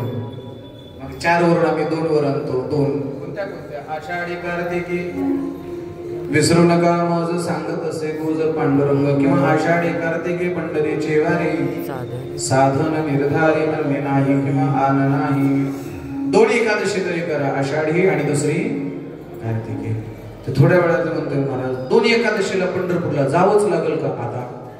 मग त्याच्यावर पुन्हा आणखी कमी करतो. ते मला महाराज काही कमी करा. मग मी कमी केलं. काळजी करू नको बाबा काळजी करू नको. देव एकादशी जमत नसेल ना एका एकादशीला तरी जा पंढरपूरला. एकतर आषाढीला जा नाहीतर कार्तिकीला जा. ते म्हणतात बरं झालं 12 वरून 1 आलं. पुन्हा 2-5 मिनिटानंतर ते मला म्हणला महाराज वारीला पंढरपूरला जावंच लागतंय का आता. काळजी करू नको काही हरकत नाही. तुझ्या गावात जर पांडुरंगाचं मंदिर असेल तर गावातल्या मंदिरात जा. झाली तुझी वारी. एवढ्यावर म्हणलं महाराज आणखी काही कमी होते का? म्हणलं मंदिरात बी जाऊ नको बाबा, तुझ्या घरामध्ये देवाऱ्यामध्ये पांडुरंगाची मूर्ती असते, त्या मूर्तीला नमस्कार कर, झाली तुझी वारी. एवढं झालं ते म्हणलं आणखी काही कमी होते का? मी म्हणलं बैठकीत पडल्या भिंतीला पांडुरंगाचा फोटो असतो, त्या पांडुरंगाला नमस्कार कर, झाली तुझी वारी. ते म्हणला ह्याच्यावर काही सोपं. मी म्हणलं तो फाशी घेऊन मर, हे सगळ्यात सोपं आहे. आता एवढा सुद्धा परमार्थ जर होत नसेल तर काय उपयोग आहे? म्हणून लक्षात ठेवा मायबाप, ज्यांना 7 दिवसाची कथा ऐकता येते त्यांनी जरूर 7 दिवस ऐकावी. मी इथंच नाही म्हणत, मी इथेही म्हणत नाही, आपल्याही गावात परिसरामध्ये भजनी मंडळांनी किंवा गावातल्या लोकांनी जर सप्ताह आयोजित केला असेल तर गेलं पाहिजे मायबाप. तुमच्याकडे कितीही पैसा असू द्या, कितीही श्रीमंत असू द्या, कितीही मोठेपणा असू द्या, आपली संपत्ती किंवा आपली ही प्रॉपर्टी कधीच आपल्या कामाला येणार नाही. पण आपल्या आयुष्यामध्ये आपण केलेले दानधर्म, आपण केलेला सत्कर्म, आपण केलेलं भजन, एवढंच आपल्या सोबत येणार आहे. ही गोष्ट लक्षात ठेवा, याच्यापेक्षा दुसरं काय. म्हणून आयुष्यामध्ये जेवढं होईल तेवढं, कुणाची कथा असू द्या, सत्संग असू द्या, असेल एखादा कोणी कथाकार स्वरात कमी असेल, तालात कमी असेल, एखादा कमी अभ्यासाचा असेल, जास्त अभ्यासाचा असेल, आणि त्याच्या मुखातून निघणारे शब्द, त्या कथेमध्ये होणारं नामस्मरण, हे सुद्धा आपल्या कानावर पडलं नक्कीच आपल्या जीवनाचं कल्याण झाल्याशिवाय राहणार नाही. म्हणून ज्यांना जमतंय त्यांनी 7 दिवसाची कथा ऐकावी. नसेल प्रपंचाचा व्याप असेल 6 दिवस ऐका, नसेल 5 दिवस ऐका, नसेल 4 दिवस ऐका, जमत नसेल 3 दिवस तरी, नाही जमलं तर 2 दिवस, नाही जमलं तर कमीत कमी 1 दिवस तरी कथेला आलं पाहिजे. कुणी आलं पाहिजे. आगंतव्य कुटुंबी कुटुंबासहित या. ही कथा आपल्यापर्यंत येते नाही बाप, आपल्यापर्यंत येते आणि आपला उद्धार करून जाते. तीर्थक्षेत्र प्रयागराजाचं दर्शन केल्यानंतर आपली पाप निवृत्ती होते, आपला उद्धार होतो. पण आपल्याला तीर्थाकडे जावं लागतंय.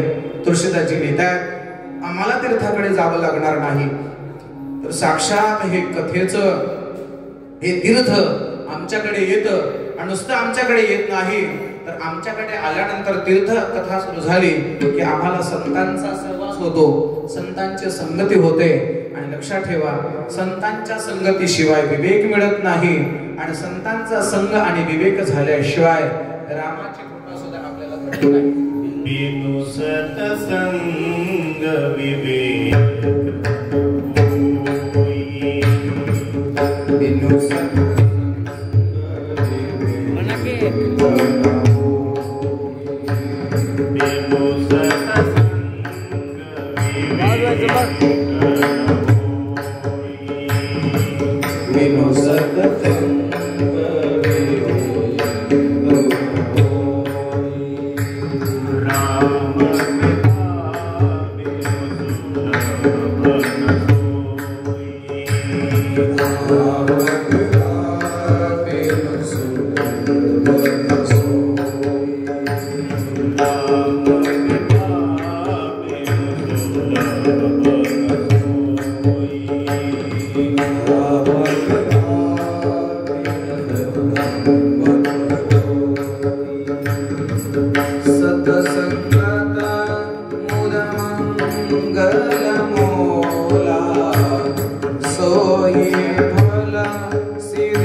सत्संगाशिवाय विवेक येत नाही, आणि कथेशिवाय सत्संग घडत नाही.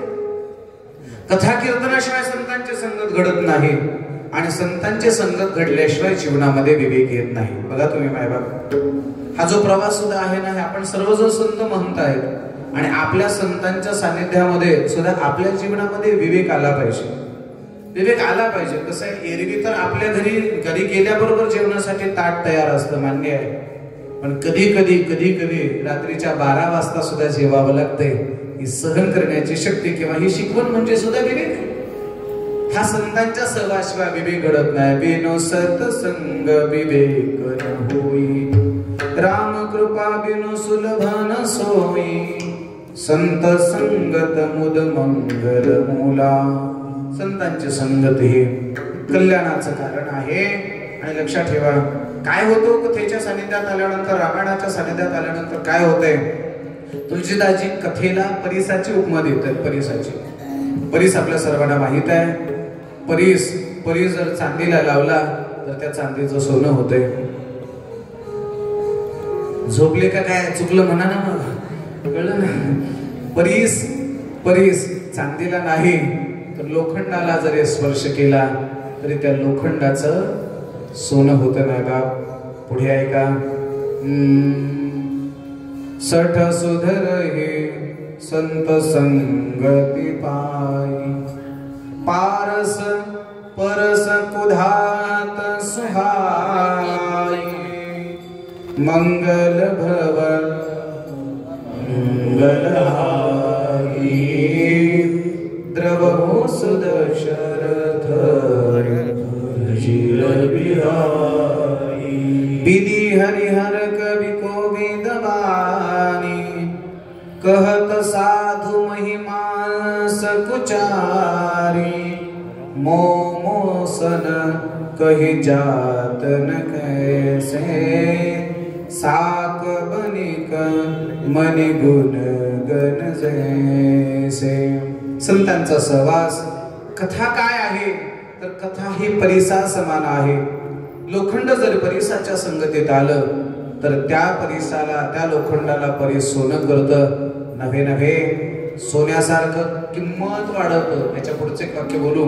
लोखंड बर का, लोखंड साधा आहे, कमी किमतीचा आहे, पण परिसाच्या जर संगतीत गेलं तर लोखंडाची किंमत वाढते. असं समजून चला. आपण लोखंड आहोत आणि साधूंचा सहवास हा परीस आहे. आपण जर लोखंडा समान साधूंच्या सहवासात जर गेलो तर आपलं जीवन नक्कीच सोन्यासारखं झाल्याशिवाय राहणार नाही. म्हणून कोणाच्याही संगतीत जाण्यापेक्षा संतांच्या संगतीत गेलं पाहिजे. संतन के संग लागरे तेरी जीवने, संतन के संग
प्रल्हाद जी की बन गई.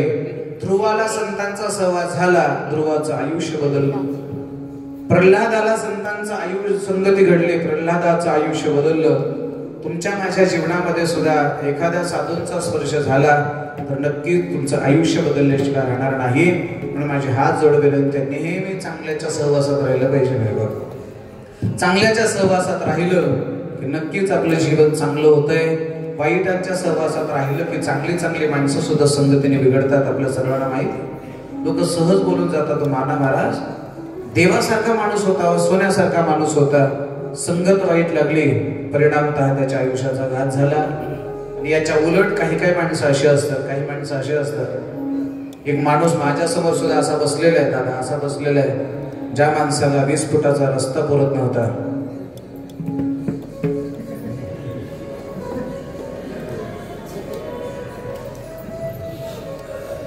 कोण आहे माहितीये का? हे कार टोपीवाला ते हात वर करायला, चांडक सरच्या बाजूला बसलेले. हात वर करा जरा, बघू द्या तुमचा चेहरा. असं 10 फुटाचा रस्ता पुरत नव्हता, चहाच्या अगोदर 72 दारू पित होता. वस्तू तिथे त्यांच्या समोर सांगतो. या 72 माणसाला सुद्धा साधूंचा स्पर्श झाला आज तो रामायणाच्या कथेला अयोध्येमध्ये उपस्थित आहे. त्याला म्हणायचं संतांच्या संगतीचा परिणाम. कितीतरी मोठी मोठी माणसं आपली उदाहरण आहेत मायबाप आपल्या सर्वांना माहित आहे. आपल्या बाजूला हेळम नावाचं गाव आहे. त्या हेळम गावचे माजी सरपंच गुणवंतराव सावंत, गावचा सरपंच माणूस, प्रतिष्ठित माणूस, पण काय ते नशाचे योगायोगाने ते रामेश्वराला आले आणि रामेश्वर भगवंताच्या साक्षीने त्यांच्या गळ्यात माळ घातली. जवळपास 8-10 वर्ष झाले त्या माणसाची दारू सुटली. खरं सांगतो, माझ्यावर तो माणूस जेवढं प्रेम करतो त्याच्यापेक्षा जास्त त्यांच्या घरचे प्रेम करतात. मी गेल्यावर तर त्या सरपंचाची पत्नी तर महाराजाला खायला काय काय करू, किती दूध आठवू की म्हणत असते. का सगळ्यात जास्त आनंद कोणा झाला असेल तर त्या माऊलीला झाला असेल. लक्षात ठेवा, साधूंच्या संतांच्या सहवासामध्ये जर गेलो, कथेच्या सहवासात गेलो तर आपलं जीवन बदलतो हो मायबाप. म्हणून कोणाच्याही सहवासात जाण्यापेक्षा संतांच्या संगतीत गेलं पाहिजे. नानाबार हरिपाठामध्ये फार सुंदर बोलतात, संतांचे संगती म्हणून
आपल्या जीवनाचं सोनं होत आहे. संतांची संगती मनोमार्ग गती आकळावा शिकते येणे पंथे. संतांच्या संगती जा.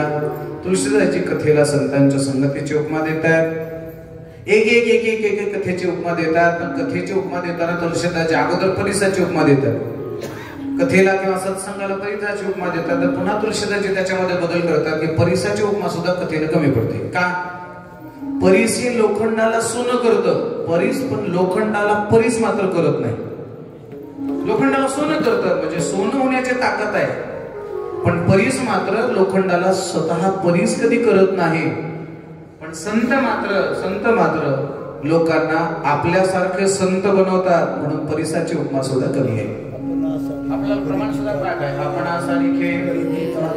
तरी ते तात्काळ आपल्यासारखंच बनवण्याचा प्रयत्न करतात. लक्षात ठेवा, अशी ही सुंदर असणारी पवित्र असणारी कथा कुणी सांगितली तर भगवान शिवजींनी सांगितली. कोणाला सांगितली तर माता पार्वतीला सांगितले. का सांगितली, कशी सांगितली, कुठे सांगितली याचं थोडंसं वर्णन आपल्याला करायचं आहे. ऐका, कोण आहे भगवान शिवजी आणि ही कथा मुळात अगोदर कुणी सांगितली. ह्या कथेची मोठी परंपरा आहे. कथा ही मुळात पहिल्यांदा सांगितली भगवान शिवजीने माता पार्वतीला. दुसरी सांगितली याज्ञवल्क्य ऋषींनी माता गुरु भारद्वाज याज्ञवल्क्य आणि भारद्वाज यांच्यातला संवाद आहे. त्यानंतरचा संवाद आहे तुळशीदासजी आणि त्यांच्यामधला, आणि नंतरचा संवाद आहे तुमच्या आणि माझ्यामधला. सर्वात पहिल्यांदा रामायणाची कथा ही भगवान महादेवाने पार्वतीला सांगितली. म्हणून पुन्हा एक गोष्ट लक्षात ठेवा, रामायणामध्ये सांगणारा वक्ता, सांगणारा कुणी कथाकार असू द्या, तो महादेवा समान असावा. आणि माझ्या समोर बसलेला प्रत्येक व्यक्ती आम्ही पार्वती समान समजण्याचा प्रयत्न करतो. इथे प्रत्येक व्यक्ती पार्वती सारखी. फक्त एक लक्षात असू द्या, सांगणारा वक्ता, कथाकार असं म्हणायचं नाही की प्रशांत महाराजाची कथा आहे. अजिबात नाही. कथा तर रामाची. आमची काय कथा आहे, आमचं काय कथा आहे, कोण सांगणार आहे? ही कथा रामाची आहे. ऐकणारा श्रोता हा माता पार्वती आहे. का बरं पार्वतीला सांगितली, कशासाठी सांगितली, त्याची कथा आपल्याला सर्वांना सांगतो. ऐका.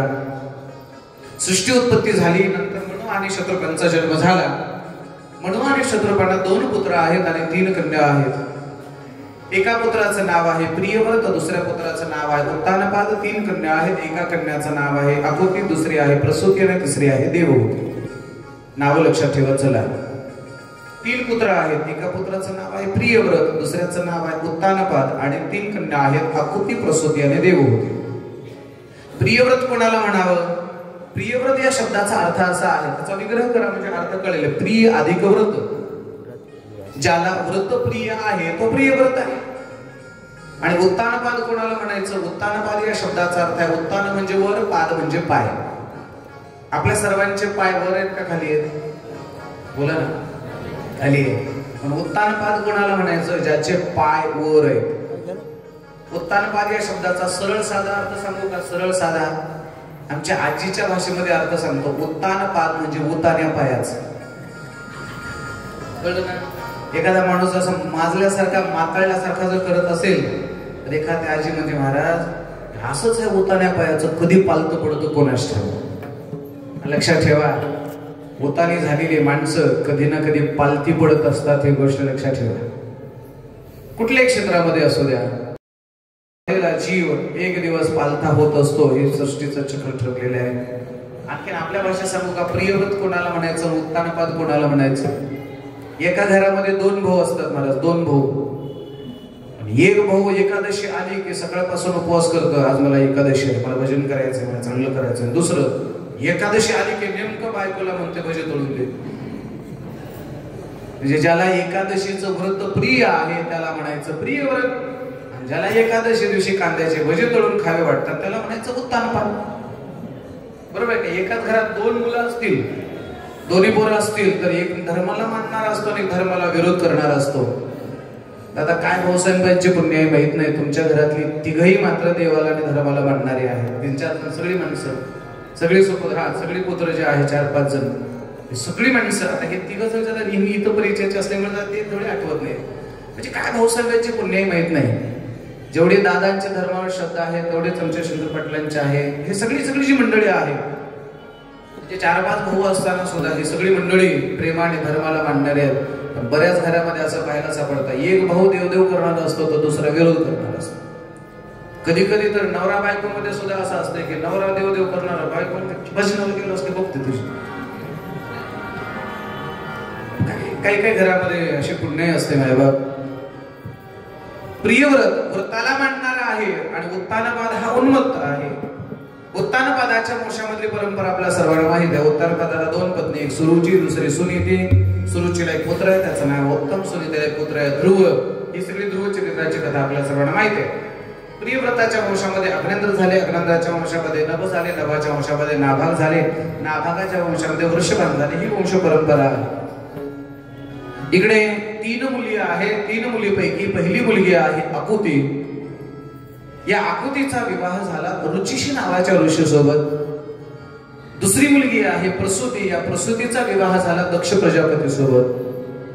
दक्ष प्रजापती हे हरिद्वारचे राजे आहेत आणि हरिद्वारला हरकी पौडी म्हणतात. हरकी पौडी म्हणजे देवाचं पहिलं पाऊल, पहिला पाय जर मृत्यू लोकांमध्ये कुठे ठेवला असेल तर ते हरिद्वारला त्या ठिकाणचं नाव आहे हरकी पौडी. पण आपण ज्यावेळेला केदारनाथ बद्रीनाथला जातो त्यावेळेला हरिद्वार पासून आपला प्रवास पुढे सुरू होतो. हरिद्वार ऋषिकेश गंगेच्या काठावरती अतिशय महत्वाचे ठिकाण आहे. आकुतीचा विवाह म्हणून आपण हरिद्वारला गेल्यानंतर दक्ष प्रजापतीचं सुद्धा दर्शन करतो. फार सुंदर मंदिर आहे. हरिद्वारचा राजा आहे दक्ष प्रजापती आणि या दक्षासोबत या प्रसूतीचा विवाह झाला आणि दक्ष प्रजापती आणि प्रसूती यांच्या पोटी जन्माला आलेली कन्या आहे, तिचं नाव होतं सती. आणि या सतीचा विवाह भगवान शंकरासोबत लावण्यात आला. केव्हा ठरला? म्हणजे महादेवाची पत्नी ही सती आहे. एके दिवशी दक्ष प्रजापतीने हरिद्वार या नगरीमध्ये सुंदर अशा यज्ञाचं आयोजन केलं आणि यज्ञाचं आयोजन केल्याच्या नंतर त्या यज्ञाला अनेक देवदेवतांना बोलावलं. सर्वांना बोलावलं. सर्व पाहुणे मंडळी देवदेवता आले. सर्वजण असं समोर बसलेले होते. दक्ष प्रजापती व्यासपीठावर आले. त्याच्यामध्ये जावई बापू सुद्धा होते, म्हणजे शिवजी सुद्धा होते. दक्ष प्रजापती जेव्हा व्यासपीठावर आले आणि व्यासपीठावर आल्यानंतर समोरची सगळी माणसं होती ती जाग्यावर उठून उभी राहिली. आपल्यापेक्षा ज्येष्ठ माणूस जेव्हा आपल्यामध्ये येतो त्यावेळेला त्यांचं उठून स्वागत करावं हा नियम आहे. शाळेमध्ये विद्यार्थी बसलेले असतात पण गुरुजी जेव्हा वर्गात येतात त्यावेळेला त्यांचं स्वागत करतात, ते शिकवणारे आहेत. बऱ्याच ठिकाणी कथाकार सुद्धा व्यासपीठावर आल्याच्या नंतर बरीच श्रोते मंडळी उभे राहण्याची, त्यांचं स्वागत करण्याची पद्धत आहे. सर्वजण जागेवर उठून उभे राहिले, सर्वजण. पण रामचंद्र भगवान शिवजी मात्र भजन करता करता आपल्याच आनंदात राहिले. भजन चालू होतं त्यांचं आणि भजन चालू असताना सगळे उठून उभे राहिले पण महादेव मात्र बसलेले. सासरी बुवाने पाहिलं सगळे उठलेत पण माझा जावई उठला नाही. थोडस दक्ष प्रजापतीच्या टीव्ही मगाशी सांगितलं, माणसाला मिळालं त्याच्या आनंदापेक्षा नाही मिळाल्याचं दुःख राहतं. एवढी हजारो माणसं माझं स्वागत करतायत पण माझा जावई मात्र माझ्या स्वागतासाठी उभं राहत नाही. दक्ष प्रजापती चिडले आणि रागाच्या भरामध्ये महादेवाची निंदा करायला लागले. काय बोलायला लागले? मसलवाट्यात राहतो, गळ्यात सर्प लटकवतो, अंगाला राग लावतो, काहीच खरं नाही, एवढा गर्व कशाला? महादेवजी शांत बसून आहेत. दक्ष प्रजापतीने एवढे वाईट वाईट शब्द वापरले तरी सुद्धा महादेव शांत राहिले. आता बोला. दक्ष प्रजापती शिव्या देत होता आणि महादेव शांतपणे ऐकत होते. या दोघांमध्ये मोठा कोण आणि शहाणा कोण? बोला ना. महादेव. कळलं ना? आता बोलू. आपलं शिव्या देणारा मोठा असतो का ऐकून घेणारा? कळलं ना? भांडणाऱ्या माणसापेक्षा, मोठ्या मोठ्याने बोलणाऱ्या माणसापेक्षा, शिव्या देणाऱ्या माणसापेक्षा जाऊ द्या कुठे कुठाने वाढवावे म्हणून शांतपणे ऐकून घेणारा माणूस नक्कीच मोठा असतो. एक गोष्ट सांगतो तुम्हाला, दोघा भावाचं किंवा दोघा जणांचं भांडण चालू आहे, एक नाही तसल्या भांडणाने शिव्या देतोय आणि दुसरा माणूस जर शांतपणे बसला असेल, शांत ऐकून घेत असेल, जमलेली 100 माणसापैकी 95 माणसं म्हणतील घाबरून गप्प बसलो. 95. 5 शहाणी माणसं म्हणतील काय शहाणा माणूस आहे, एक शब्द बोलला नाही म्हणून बरं झालं, नाही तर डोके फुटले असते. पण एक गोष्ट सांगू का? 95 मूर्खांनी शाबासकी देण्यापेक्षा 95 मूर्खांनी शाबासकी देण्यापेक्षा 5 शहाण्यांनी दिलेली शाबासकी नक्कीच मोठी असते. 99 मूर्ख शिव्या देतात किंवा चांगलं म्हणतात, एका शहाण्या माणसाने जर चांगलं म्हटलं तर तो नक्कीच पुरस्कार असतो. नाही बाप, लक्षात ठेवावं. भांडत असताना किंवा कुठेही, घरी असू द्या कुठेही असू द्या, भांडणाऱ्या माणसापेक्षा ऐकून घेणारा माणूस हा नक्कीच मोठा असतो. थोडस एक माझी विनम्र प्रार्थना आहे, थोडस जर ऐकायला शिकलो आपण, थोडस जर ऐकून घ्यायला शिकलो, आपल्या जीवनातली कितीतरी कलह, कितीतरी तंटे या एका गोष्टीमुळे संपुष्टात येतील. नाही, एका गोष्टीमुळे. सासू अदवा तदवा बोलत असेल, सुनेने ऐकून घेतलं पाहिजे. कधी कधी एखादी उद्धट सून मिळाली, ती काही बोलत असेल, सासूने ऐकून घेतलं पाहिजे. लक्षात ठेवा, भांडणाऱ्या माणसापेक्षा शांत बसणारी माणसं ही नक्कीच मोठी असतात. आणि पुन्हा एक गोष्ट सांगतो, ज्याच्याकडे मोठ्या मोठ्या नोटा असतात तो नोटांचा कधी आवाज होत नसतो, पण ज्याच्याकडे चिल्लर असतं ना, त्या चिल्लरचाच मात्र बोभाटा जास्त असतो. ज्याला 200 पोते सोयाबीन झालं, 500 पोते सोयाबीन झालं, ते कधीच त्याचा बोभाटा करत नाही. 1.5 एकरावालच म्हणतो पट्ट्याला 10 पोते झालं, 20 पोते झालं. अरे, समाजामध्ये एवढी मोठी माणसं असतात, ती माणसं आपल्या मोठेपणाचा गौरव कधी गात नाहीत, पण साधी असणारी माणसं मात्र नेहमी बोलत राहतात. माझी विनंती आहे मायबाप, लोकांनी म्हणू द्या आपल्याला भेकड आहे, लोकांनी म्हणू द्या घाबरलं म्हणून शांत बसलं, पण भांडण लागल्यानंतर मग ते भावाचं भांडण असू द्या, भावकीचं भांडण असू द्या, अगर राजकारणाचं भांडण असू द्या, शांत राहणारी माणसं ही नक्कीच मोठी असतात. सासऱ्याच्या आणि जावयाच्या भांडणामध्ये शिव्या देणारा सासरा होता आणि ऐकून घेणारा जावई होता, शांत होता. म्हणून तो कोण होता? नुसता देव नव्हता, तर तो महादेव होता. लक्षात ठेवा. म्हणून ऐकून घेणारी माणसं ही फार मोठी असतात. म्हणून कधीतरी ऐकायलाही आपण शिकलं पाहिजे, कधीतरी सहन सुद्धा करायला आपण शिकलं पाहिजे. आणि लक्षात ठेवा, जी माणसं ऐकून चांगलं घेतात तीच माणसं चांगल्या पद्धतीने बोलू शकतात. माझ्यासोबत खंदारे गुरुजी आहेत, संगीत विशारद आहात, बरोबर गुरुजी. ज्याला चांगलं गायचं आहे, चांगलं गायचं आहे, त्यांनी अगोदर कोणाचं तरी चांगलं गाणं ऐकलं पाहिजे. ज्याला चांगलं बोलायचं आहे ना, आमच्या विद्यार्थी दशेमध्ये आम्ही आमच्या गुरुजीचा असा शब्द ना शब्द वेचला नाही बा. त्यांच्या मुखातून निघणारी प्रत्येक शब्द अशी श्रवण केली. आता आम्हाला ती शब्द जरी ऐकायला मिळत नसली तरी त्यांच्या मुखातून निघालेला तो प्रत्येक शब्द त्यावेळेला श्रवण केला आणि ते शब्द त्या गुरुजनांची मूर्ती डोळ्यासमोर ठेवतो तेव्हाही आमच्या मुखातून शब्द निघत असतात. नेहमी ऐकायला शिकलं पाहिजे, ऐकलं पाहिजे. कधी गुरुजींचं ऐकलं पाहिजे, कधी संतांचं ऐकलं पाहिजे, कधी आईचंही ऐकलं पाहिजे, कधी बापाचंही ऐकलं पाहिजे. पुढे जाऊन सांगतो कधी कधी आपल्या पत्नीचं सुद्धा ऐकलं पाहिजे. आपली पत्नी जर आपल्याला म्हणत असेल मालक हे चांगलं नाही, थोडस कमी करा, तर अशा वेळेला पत्नीच ऐकलं पाहिजे. नव्हे कधी कधी आपल्यापेक्षा लहान असणाऱ्या माणसाचं सुद्धा ऐकलं पाहिजे. कधी कधी आपल्यापेक्षा वयाने लहान असणारी माणसं सुद्धा आपल्याला एवढा मोठा उपबोध करून जात आहे, ते सुद्धा आपण ऐकलं पाहिजे. म्हणून माझी हात जोडून विनंती आहे, बुवांना भांडणाऱ्या माणसापेक्षा, बोलणाऱ्या माणसापेक्षा ऐकून घेणारी माणसं फार मोठी असतात. थोडस ऐकायला शिका. आणि विज्ञान असं सांगतं, ज्या माणसाला चांगलं ऐकायला येतं त्यालाच बोलता येतं. जन्मजात एखादं लेकरू जर बहिर असेल, त्याला जर कानाला ऐकायला येत नसेल तर त्याला वाणी सुद्धा बोलू शकत नाही. ऐकणं फार महत्वाचं आहे. ऐकल्याशिवाय बोलता येत नाही. म्हणून लक्षात ठेवा, सासरी बुवा शिव्या देत आहेत, अपशब्द वापरताय, पण भगवान शिवजी मात्र शांत आहेत. नंदीला राग यायला लागला कारण सांगू का, आपल्या स्वामीला, आपल्या जवळच्या माणसाला जर एखादा माणूस वाईट बोलत असेल तर नक्कीच त्याच्या सेवकाला राग आल्याशिवाय राहत नाही. नंदी थोडासा क्रोधायमान झाले तरी सुद्धा महादेवाने त्यांना शांत केलं. नंदी जरा थोडं शांत राहा, तुम्ही नका बोलू. तिथून भगवान शिवजी परत आले आणि परत आल्यानंतर पुन्हा एकदा दक्ष प्रजापतीने पुन्हा यज्ञाचं आयोजन केलं. आणि या वेळेला मात्र जाणून बुजून दक्ष प्रजापतीने महादेवाला निरोप दिला नाही. जाणून बुजून निरोप दिला नाही, मूळपत्रिका नाही, कार्यक्रमाचं निमंत्रण नाही. जाणून बुजून महादेवाला टाळलं आणि येणाऱ्या सर्व देवांना सांगितलं, तुम्ही येत असताना मुद्दाम कैलास मार्गाने या, म्हणजे महादेवाच्या रस्त्याने या. महादेवाला कळलं पाहिजे त्या रस्त्याने आल्यानंतर सासरवाडीला कार्यक्रम आहे पण तुम्हाला बोलावलं नाही. सर्व देवदेवता येत होते आणि येत असताना कैलास मार्गाने येत असताना योगायोगाने आमची सती एका बागेमध्ये फुलं तोडत होती. फुलं तोडत असताना आकाशातून जाणारं एक विमान, त्या विमानातून पाहिलं की सती मात्र इथेच आहे. विमानातल्या देवी देवतांना संशय आला, बापाच्या घरी कार्यक्रम, एक दिवसावर कार्यक्रम आला, पोरगी जर त्या कार्यक्रमात नसेल तर आपली तारीख तर चुकली नसेल किंवा आपली वेळ तर नोंद घ्यायची चुकली नसेल. त्याने विमान खाली उतरवलं आणि विमान खाली उतरवलं त्या सतीला विचारलं, काय सती, तुझ्या वडिलांच्या घरी एवढा मोठा कार्यक्रम आहे आणि तू मात्र आणखीन कार्यक्रमाला गेली नाहीस. सतीच्या डोक्यात प्रकाश पडला, बापाने कार्यक्रम ठेवलाय पण आपल्याला बोलावलं नाही. आता सतीच्या मनासमोर प्रश्न पडला, नाही बोलावलं म्हणावं तर बापाची इज्जत जाते आणि बोलावलं म्हणावं आणि तरी मोठं अवघड आहे. मग सती आपल्या बापाची वकिली करायला लागते.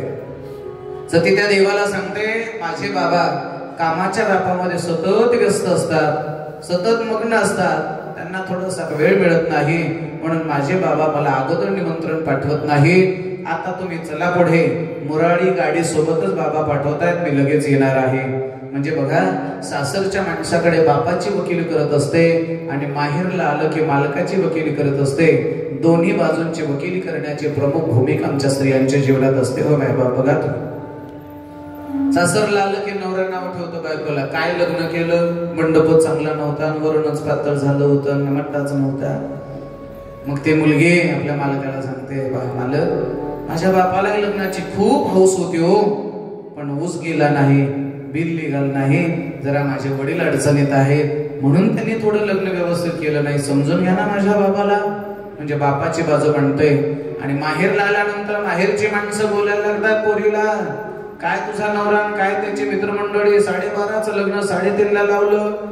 म्हणजे नको ते नाव ठेवत असताना ती मुलगी बापा मालकाची वकील करायला लागते आणि ती म्हणते, नाही हो, माझे स्वामी तसे नाहीयेत, माझे मालक तसे नाही, खूप सज्जन आहेत, फक्त जरा मित्रमंडळीमुळे त्यावेळेचा घोळ झाला. म्हणजे बघा, इकडे गेलं की मालकाची वकिली आणि इकडे आलं की बापाची वकिली, दोन्हीकडच्या बाजू म्हणण्याची फार मोठी भूमिका आमच्या स्त्रियांच्या जीवनात असते. म्हणून माझी हात जोडून विनंती आहे, तुमच्या घरी जर एखादी नववधू आली, माहेरमध्ये कमी जास्त असेल झालं असेल, तिच्या बापाकडनं कधी हलका कपडा घेण्यात आला असेल, कमी जास्त झालं असेल तर तिच्या बापाला कधी दूषण देऊ नका. आणि सासरची माणसं कशी आली ना, आईकडे गेल्यानंतर काहीतरी समाधान मिळतं म्हणून ती अपेक्षा घेऊन आलेली ती मुलगी जेव्हा माहेरला येते आणि माहेरातली माणसं जर तिच्या सासरचं दुःख जर कोणा सांगत असतील तर ती मुलगी मात्र त्या दुःखामध्ये डुबून मरायला लागते. हो बाबा, म्हणून हात जोडून विनंती आहे, दोन्हीकडची वकालत मांडण्याचं काम ती मुलगी करत असते. आता पार्वती सती माता भगवान शिवजीकडे जाते आणि शिवजीकडे जाऊन शिवजींना वंदना करते, म्हणते प्रभूंना, प्रभू काय काय सती, मला असं वाटतंय की मी नशीबवान आहे. शिवजींना वाटलं काय झालं, काय काय नशीब आहे तुझं, तुमच्यासारखा मालक, तुमच्यासारखा स्वामी मला भेटला, माझ्यासारखी नशीबवान मीच. आणि खरं सांगू का, काय आदल्या जन्माचं पुण्य असेल कोणास ठाऊक, मला तुम्ही मिळालात. तुमच्या पाया पडतो. माझ्यासमोर बसलेल्या सर्व माता मौल्यांना विनंती आहे, दिवसातून 2दा तरी हे वाक्य आपल्या मालकाला बोलत जा, बोलत जा. म्हटलं पाहिजे काय पुण्य केली माझ्या जीवनात असा नारायणासारखा जोडा मिळाला, असं म्हटलं पाहिजे. पण तुमचं ठरलेलं वाक्य असते, काय पाप केलं कोणास ठाऊक माझ्या नशिबात पडलं, मग तिथे तो फटके महाराज. म्हणून माझी हात जोडून विनंती आहे, स्त्रियांनी म्हटलं पाहिजे पुरुषांना, माझी पुण्याही कामाला आली म्हणून तुम्ही मला भेटला. आणि पुरुषांनाही माझी हात जोडून विनंती आहे, दिवसातून एकदा तरी म्हटलं पाहिजे, म्हटलं पाहिजे. बघा गणेश महाराज, म्हटलं पाहिजे. आता तुम्ही सोबत आणले म्हणून तुम्हाला म्हणतो मी, म्हटलं पाहिजे. बरं, मला अशी परमार्थी पत्नी मिळाली, माझं नशीब आहे, म्हटलं पाहिजे. तुमच्या पाया पडतो पुरुष मंडळी, बरं का. बायकोला थोडस गोड बोला. पुढचं एक वाक्य सांगतो, 4 दिवसातून एकदा तिच्या माहेरचं असं तोंड भरून कौतुक करा. तिला म्हटलं पाहिजे, काय माझा सासरा महादेवासारखा उदार आहे असं म्हटलं पाहिजे. काय माझा सासरा, काय माझा सासरा असं म्हटलं पाहिजे. काय माझा सासरा महादेवासारखा आहे असं म्हटलं पाहिजे. माझी सासू तर काय साक्षात परम सासू तर साक्षात पार्वती माता आहे असंही म्हटलं पाहिजे. माझा मेवणा तर काय वाघासारखा आहे असं म्हटलं पाहिजे. असं जर तुम्ही वर्णन केलं तर तुम्हाला नाही शेवयाचा भात तूप टाकून मिळाला तर मग मी मला विचारा. असं वर्णन केलं पाहिजे, मायबाप वर्णन केलं पाहिजे. पण तुम्ही तसं करत नाही. सारखं ठरलेलं असतं तुमचं, तुझी थेरडी आणि तुझं थेरड, ते म्हणते काय शिड्या भाकरी. म्हणून माझी विनंती आहे, हो मायबाप, एकदा तरी आपल्या पत्नीचं सुद्धा तोंड भरून कौतुक केलं पाहिजे. मला इकडचं माहित नाही, आपल्याकडे बघा लातूरकडचं माहित नाही, जालना जिल्ह्यामध्ये, जालना जिल्ह्यामध्ये आपल्या पत्नीला बायको म्हणत नाहीत. आपल्याकडे लातूर जिल्ह्यामध्ये समजा आपण आलो आणि घरी जर त्यांची पत्नी नसेल तर काय म्हणतात, आमची शेतात गेली असेल तर कोण बाहेर गेली म्हणतात, आमची. बोला ना, तुम्ही काय संन्यासी आहेत का, सांगा ना काहीतरी. आमची, आमची बायको बाहेर गेली. आणखी काय काय शब्द आहेत, मालकीन, आणखीन पाटलीन, आणखीन आमची ती बाहेर गेली. आणखीन आमचं खटलं, खटलं कारभारी. एका ठिकाणी तर मला एक शब्द वेगळाच ऐकायला, महाराज मला पंगत करावी वाटते पण आमचं येटन धड नाही म्हणतात. महाराज आहे का, कुठंतरी काहीतरी थोडस शब्द वापरले पाहिजे. आता आपण जर जालना जिल्ह्यात जर गेलो ना, जालना जिल्ह्यात ती माणसं आपल्या पत्नीला बायको म्हणत नाहीत. ती माणसं म्हणतात, महाराज आमची लक्ष्मी शेतात गेली, आमची लक्ष्मी गावाला गेली.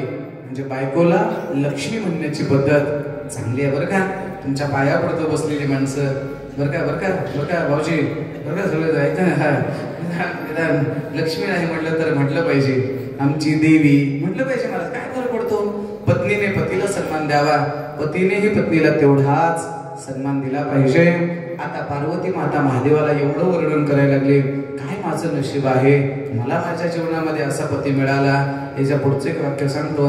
बायको महादेवाच्या लक्षात आलं, बायको जेव्हा कामापेक्षा जास्त गोड बोलायला लागली समजायचं तिला माहेरला जायचंय.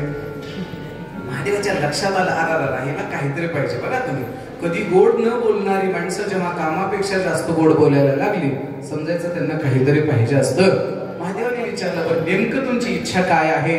मग आता सती माता हळूच प्रभूला बोलायला लागले, प्रभू तुम्हाला माहिती आहे का. म्हणजे काय, वडिलांकडे खूप मोठा कार्यक्रम आहे.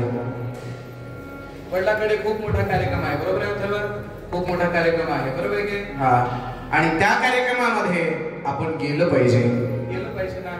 पण महादेवाने सांगितलं पार्वतीला, हे पार्वती, जहां हमारा सम्मान नहीं होता, अथर्व म्हणायचंय ना, जिस घर में जहां हमारा सम्मान नहीं होता, हे बघ, जिथे आपला आदर होत नाही तिथे आपण कधी जायचं नाही, बरं का? जायचं नाही. जिथे आपला सन्मान नाही ते घर कितीही जवळचं असू द्या, नाही जायचं आपण. जिस घर में आदर मान नहीं उस घर में जाना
जिथे आपला आदर नाही, जिथे आपला मान नाही, तिथे कधी जायचं नाही.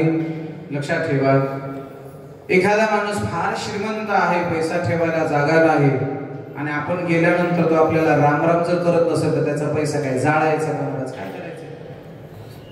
याच्या उलट एखादा गरीब माणूस आहे पण आपल्यावर जर मनातून प्रेम करत असेल, आल्याबरोबर जर आपलं स्वागत करत असेल, तेवढा जिव्हाळा जर तो आपल्याला देत असेल,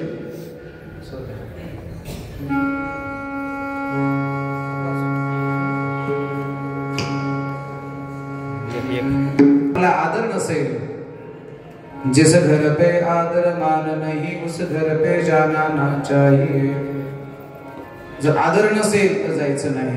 चाहे बेटा कितना अच्छा हो उसे सर पे बिठाना ना चाहिए. लेकरू कितीही लाडाचा असू द्या, डोक्यावर बसवायचं नाही.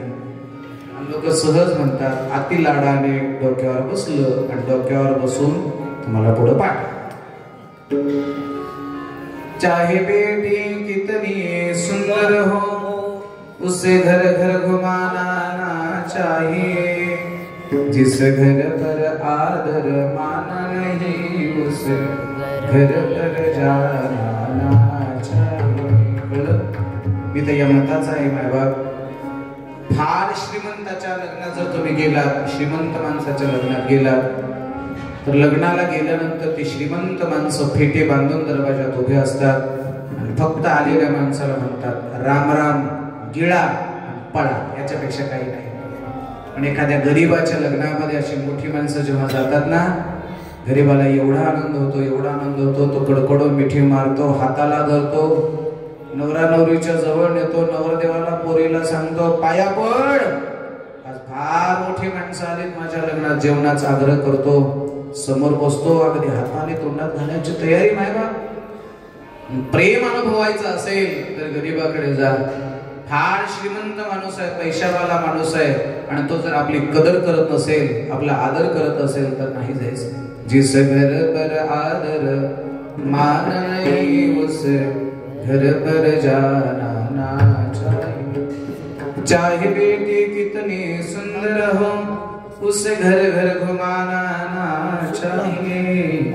जिस घर पर आदर मान नहीं उस घर पर जाना ना चाहिए. भगवान शिवजी सांगतात सतीला, सती सासरवाडी आहे, माहितीये मला, माझा सासरा फार श्रीमंत आहे, पण त्या सासऱ्याने जर माझा अपमान केला असेल तर मी आता जाणार नाही, आणि मला असं वाटतंय तू जाऊ नये.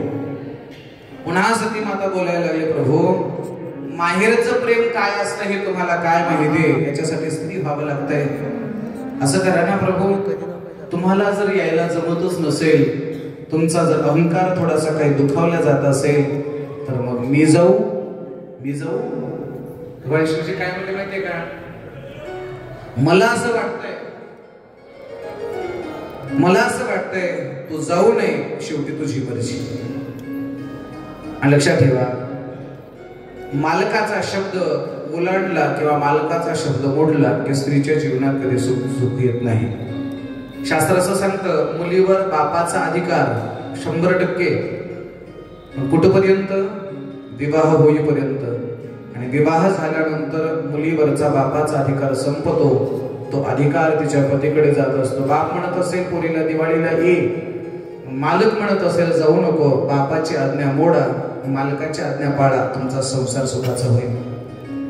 सास ससुर गुरु सेवा करे, पती रुख लागे मनु अनुसरे हो, मंगल भवन मंगल हारी. तुळशीदासजी लिहिताय, ज्यावेळेला सीता मातेचा विवाह झाला आणि नांदाला जात असताना सुनैना मातेने सीता मातेला सांगितलं, सास ससुर गुरु सेवा कर, सासू सासऱ्याची सेवा कर, आणि पुढे सासूची सासऱ्याची गुरुची सेवा कर. पती रोख लागे मनो अनुसरे हो, मालकाचा रोख पाहून वाग, तुझा संसार सुखाचा होईल.